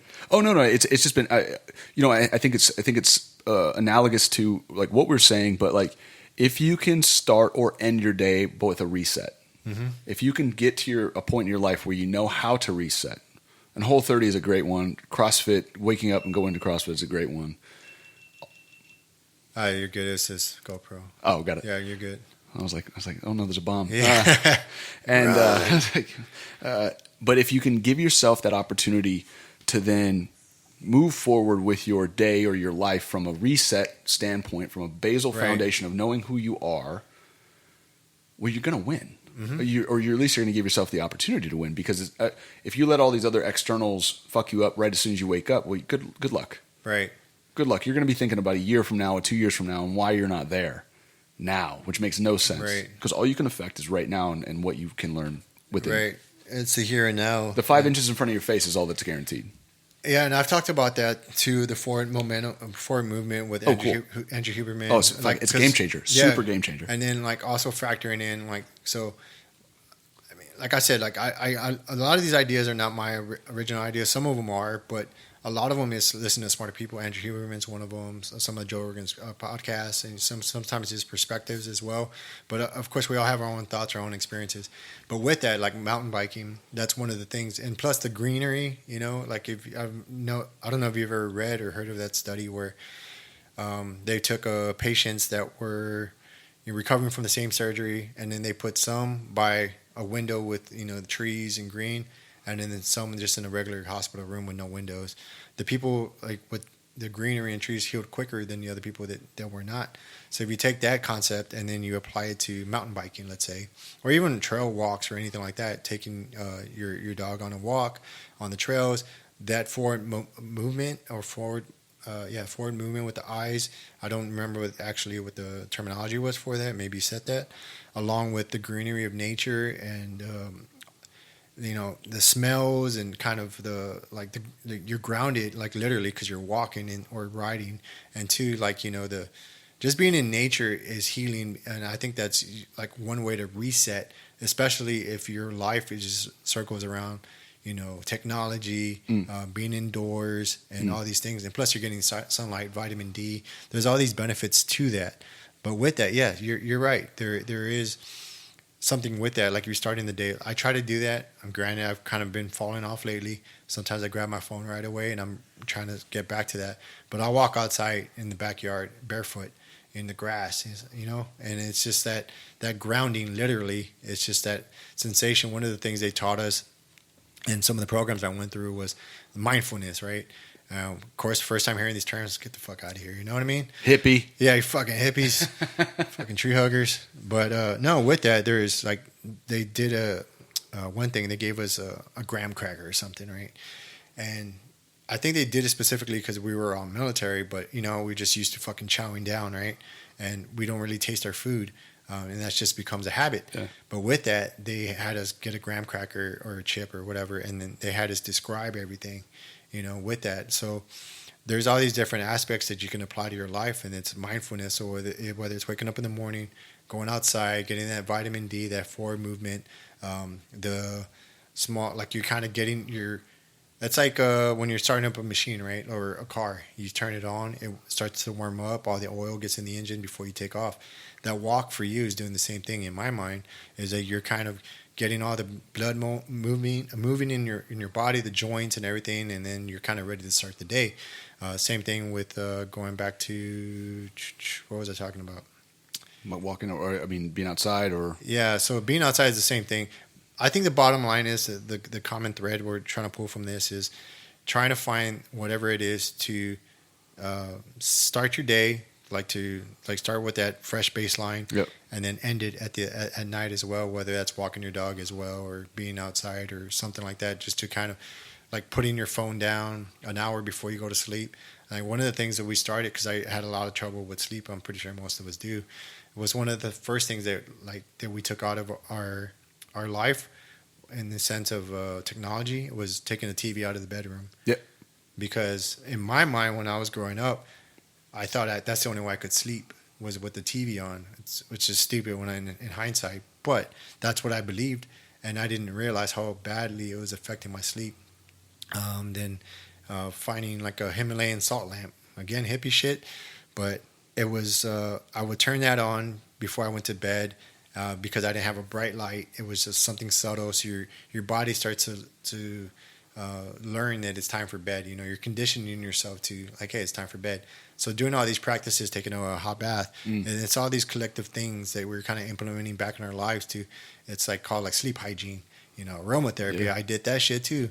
I was literally trying to do everything to try to get better sleep. Fast forward, not understanding that I also have fucking sleep apnea. I didn't learn that until after I got out of the military. So I spent like the past 20 plus years with sleep apnea, and I was like, well, no wonder I fucking couldn't get out of bed. Like I felt like I was like drunk or something, but it's just 'cause I didn't get proper sleep. But to highlight something about you're and hopefully people can take this from the podcast is you're not only providing a space for people to better themselves, but you're also doing the added work. And which will probably, I'm not saying all people from all gyms are not doing this, but at least specifically, it sounds like you're also kind of like a life coach. I mean, I talk about, it's crazy. Yeah, because it's not one thing, right? It's your sleep's important, your diet's important. Well, what have we talked about? I own 2 CrossFit gyms, and I've been doing CrossFit for 12 years, 14 years, something like that. And I was like, have we talked about CrossFit at all, methodology or how I program? And the answer is nah. And no. I don't normally talk about it because I don't come from come from a personal training background. I just don't. I come from the military and athletics. Right. But what I know of athletics and the way that I do things and the way that I want to live my life is the physical stuff's not that hard. Mm-hmm. The hard part is everything else. What can the physical stuff teach you about life? And that's what we talk about. That's what I talk about all the time with everybody. That's why I didn't talk to that athlete on Sunday about, well, how often are you coming to the gym? Right. Oh, you're showing up. That's fine. But what else can we talk about? And the only reason that I got to talk to her is because she does come to the gym and she knows me, and that's it. Right. And so, like, same thing with this. It's like I happen to own gyms. Okay, so I'm exposed outside of owning CrossFit gyms. I'm out there talking to people, and I fuck talk about CrossFit. Yeah. Like it works or it doesn't for you. I don't. Whatever. Buy in or don't. Right. Let's talk about everything else. That's more important to me. Yeah. But that's what I think, if some people are and I've talked about this recently, the idea of being one-dimensional. Because if you are one-dimensional, like let's say you had an outlet for mountain biking, right? And I kind of learned this after one of my injuries a few years back, where I finally found something going about athletics, right? I didn't think I would ever be able to compete at something again and be good at it. I thought like football and baseball days were over. I didn't play college level, but I wasn't I wasn't the worst player either, you know what I mean? But there was something I gained from that, the confidence and all these things, right? Not only the physical and mental resilience that comes with playing sports, you know, and injuries. But with that, I learned when I got injured was because I almost sold all my bikes and everything, and I decided like if this is all you are and you can never ride again, then what the fuck are you? You know what I mean? Right. So I thankfully learned, like I need to, you know, work on other things as well, because if I can't ride, like case in point, I got injured the other day, right? And I've learned to deal with the pain and injuries, how to change like my focus on it, how to go from the upset phase to shift into the recovery phase, and so forth and so on, you know. And I think that's important, because you're trying to take your body out of the fight or flight state where your adrenaline's running, and you need to transition out of that, because you just stayed in that world of like, man, this fucking sucks, and I'm not gonna be able to ride no more. All these things kind of Well, delays your healing, right? Yeah, 100%. And that's with everything. But with that, I lost my fucking thought again. But yeah, man, I think we're kind of like hitting on all the same points. It's not all about one thing. It's about several things, and addressing it, you know, one by one, depending on what part of the place you are, to try to put your life back into wherever it is that you want that to be, whatever your goal is. Yeah, where do you want to go? And how do you get to a baseline every day so you can see that aim clearly and more clearly? Right. Because we're not always going to have great days. Right. There's going to be days off. That's okay. Oh yeah. Same thing. Yeah. So like with that, like, you know, I got hurt, or whatever, right? Yeah. And I have this. Yeah. I was like, you know what, I'm hurt. I haven't done the podcast. I need to do, you know, start the new season. So that's what I did. You know, I started, you know, scheduling people to talk to you. And yeah, I just started to do that in this season, if you will, of being down.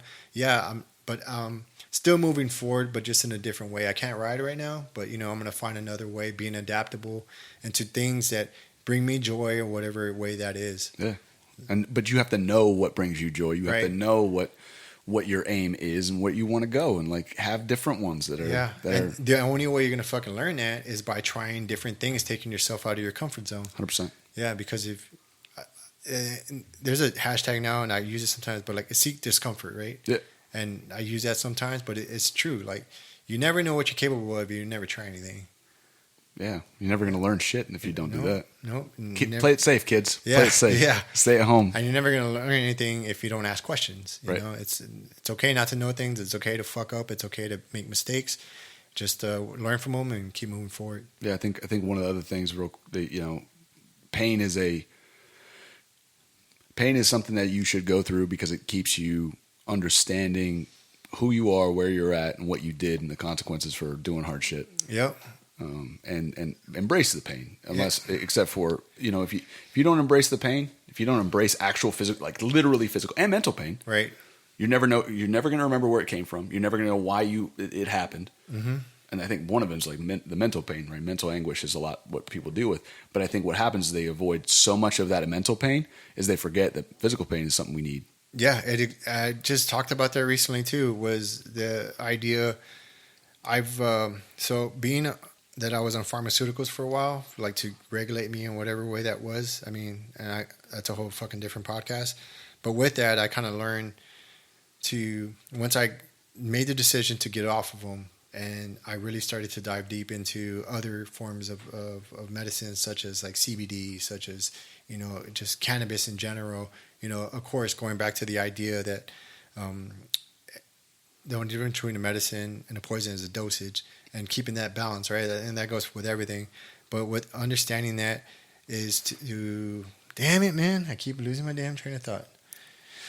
Oh, pain. So it's also, like you talked about, to highlight to your point, is pain is there to kind of keep you from re-injuring yourself. And if you continually try to numb that pain with pharmaceuticals or anything, one, you lose the idea of how to deal with pain and overcome pain, and like in everyday life. But you also lose the ability to heal quicker, because a lot of those pharmaceuticals will inhibit your pain process by reducing. Again, I'm not a pharmacologist or anything like that, but it does affect your body as opposed to it. So the last injury, this injury, that shit hurt, dude. I fucking split my hand open. I had debris in there. They had to clean it on the site, take the rocks out, and then I had to go to the hospital. My whole side is fucking full of like trail rash, elbow. I probably need stitches in one part. It looks pretty nasty. I don't know if y'all can see it. But with that, it was embracing pain. It wasn't like, oh, I love the pain. It was like, no, like, let me test myself. Let me be in an uncomfortable situation. Let me see how far I can push through it. And that was like staying away from any ibuprofen. I took some later that night because I ate cheese. Pussy. Yeah, I took cheese. That's when I broke my collarbone last year. I didn't take anything. Sandy gave me some treatment through acupuncture, some herbs and stuff, but that was it. But with that, it was just like, no, I want to see how far I could push it. And I didn't go home.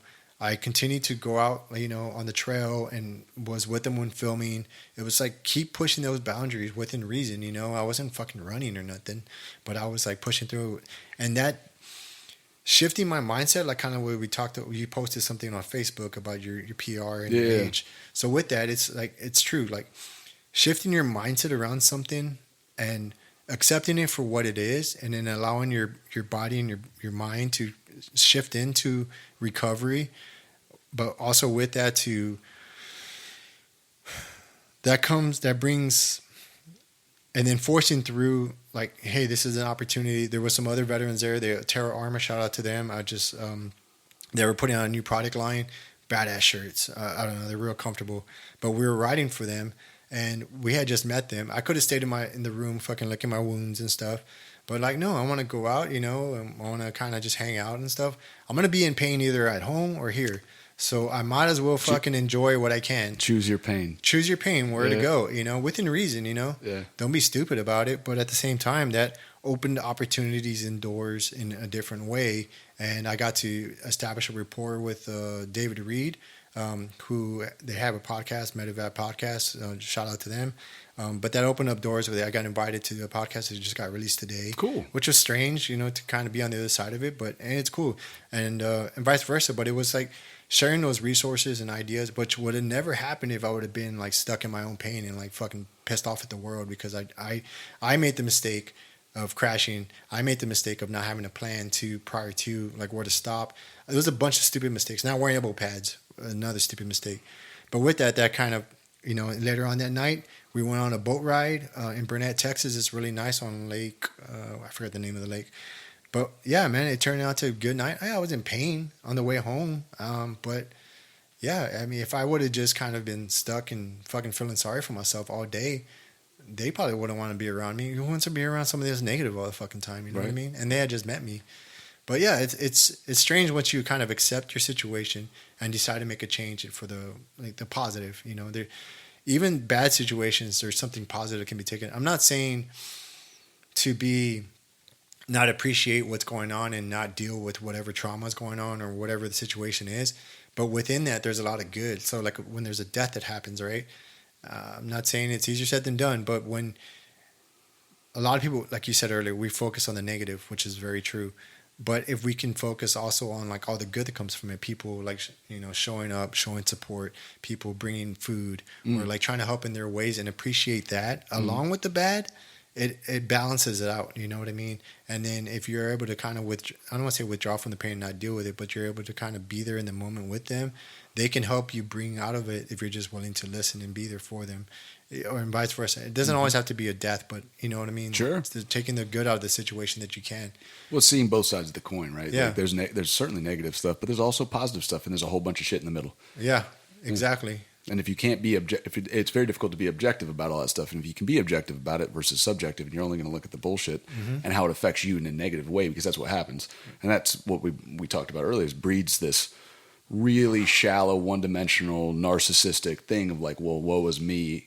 And then you just shut down. Well, who's getting affected by that? You are. Mm-hmm. That's it. Yep. And then you're going to be around people who are like that, and you are still the only person that is being affected. Yeah. Nobody else is. They're going to keep moving on, doing their thing. Yeah. Choose it. Choose that way. Go for it, but don't talk to me about it. Yeah, exactly. I remember like in high school, there was I'm pretty sure everybody has when their friends group, but they would literally go sit in the corner whenever shit didn't go their way. They got rejected by a girl or whatever, and that was their kind of way also to attract girls. I don't know, it's a different approach, but hey, whatever. Teach their own. Yeah, you know what I mean? I mean, but at the same time, it was just like, you recognize it early on. Like, I don't want to be like after the first time, you're like, hey, you good? And then after like 3 or 4 times, like, all right, fucking go sit over there or whatever. But yeah, it's just strange how we all choose to deal with how, to interpret or to, and I'm not saying I was always the best at it, because I did a lot of shit wrong along the way. But if you never grow from that, then you're just going to kind of constantly stay in that negative mindset. Yeah. Yeah. You gotta be okay with fucking up and then moving on. Yeah. But you stay in that fuck up. Yeah. And you got to actually try to fuck up. Good luck. Not try to fuck up. Well, you gotta be willing to make mistakes, right? And go out there and know that your aim isn't to be perfect. Your aim is whatever it is that you want to aim at, and then figure out the path. It might not be the best path, but it is the path. Yeah. Yeah. And there's not one path to the mountain. There's several different paths. Yeah. Yeah. But is there anything else you want to get into? No, I think that was good, man. Yeah. That was a lot of fun. All right. Well, appreciate you coming on the podcast, man. Where can people find you? At LeeRingIsAPrick.com. Oh, no, sorry. At LeeRingIsAPrick on Instagram. And then CrossFitLobo.com is where my gyms are at. So if you're nice. in And you San have 2 Antonio, locations, right? 2 locations. If you're in San Antonio, I have one on Days of All and one in Huebner, about 2 miles apart. But if you know anything about San Antonio, traffic patterns are everything. So they're not super far away. We've been around for a long time. And if you're interested, hit me up. I will get on the phone with you. No problem. There you go. And just be willing to make that change. Hell yeah. But yeah, so for the folks listening online or streaming, appreciate you guys listening. We're going to try to have more guests on with different perspectives. As always, use critical thinking, do your research, and if you have any questions or anything, just hit me up. Yeah, if you guys are watching on video and you want to just listen to audio, we're streaming on all platforms. So just search Crash and Chug. And thanks, man. Again, and appreciate Instead it. of searching inside Definitely for do what this they again. gave him. A strong will, strong mind causes mayhem. We could change the world, change times, rearrange them. Staying on pace, running the race. Life is a chase, I don't want a place. I want to be first. Work till it hurts, dehydrated thirst till I'm in a hearse. High ambitions and the right mind can take you so far. It's like you lived a few lifetimes. Take off from a break off from the weak minds. They can stay soft. You can change lives. You create thoughts. Never waste time. You got one shot. You got one life. Better pop off. What do you like? Make a dream job. No 9-5. No mean boss. Just my life and free thoughts. You could try to play, but you're never gonna beat me. Look the other way. What I'm doing ain't easy. Bloody hands stained from the people who deceive me. Muddy hands break through the chains. Go free me. People like sheep move feet, hurt it easy. You don't wanna be fast asleep when they scheming. Better stand tall, ready for a fight, believe me. When they try the chains, you can say no, free me.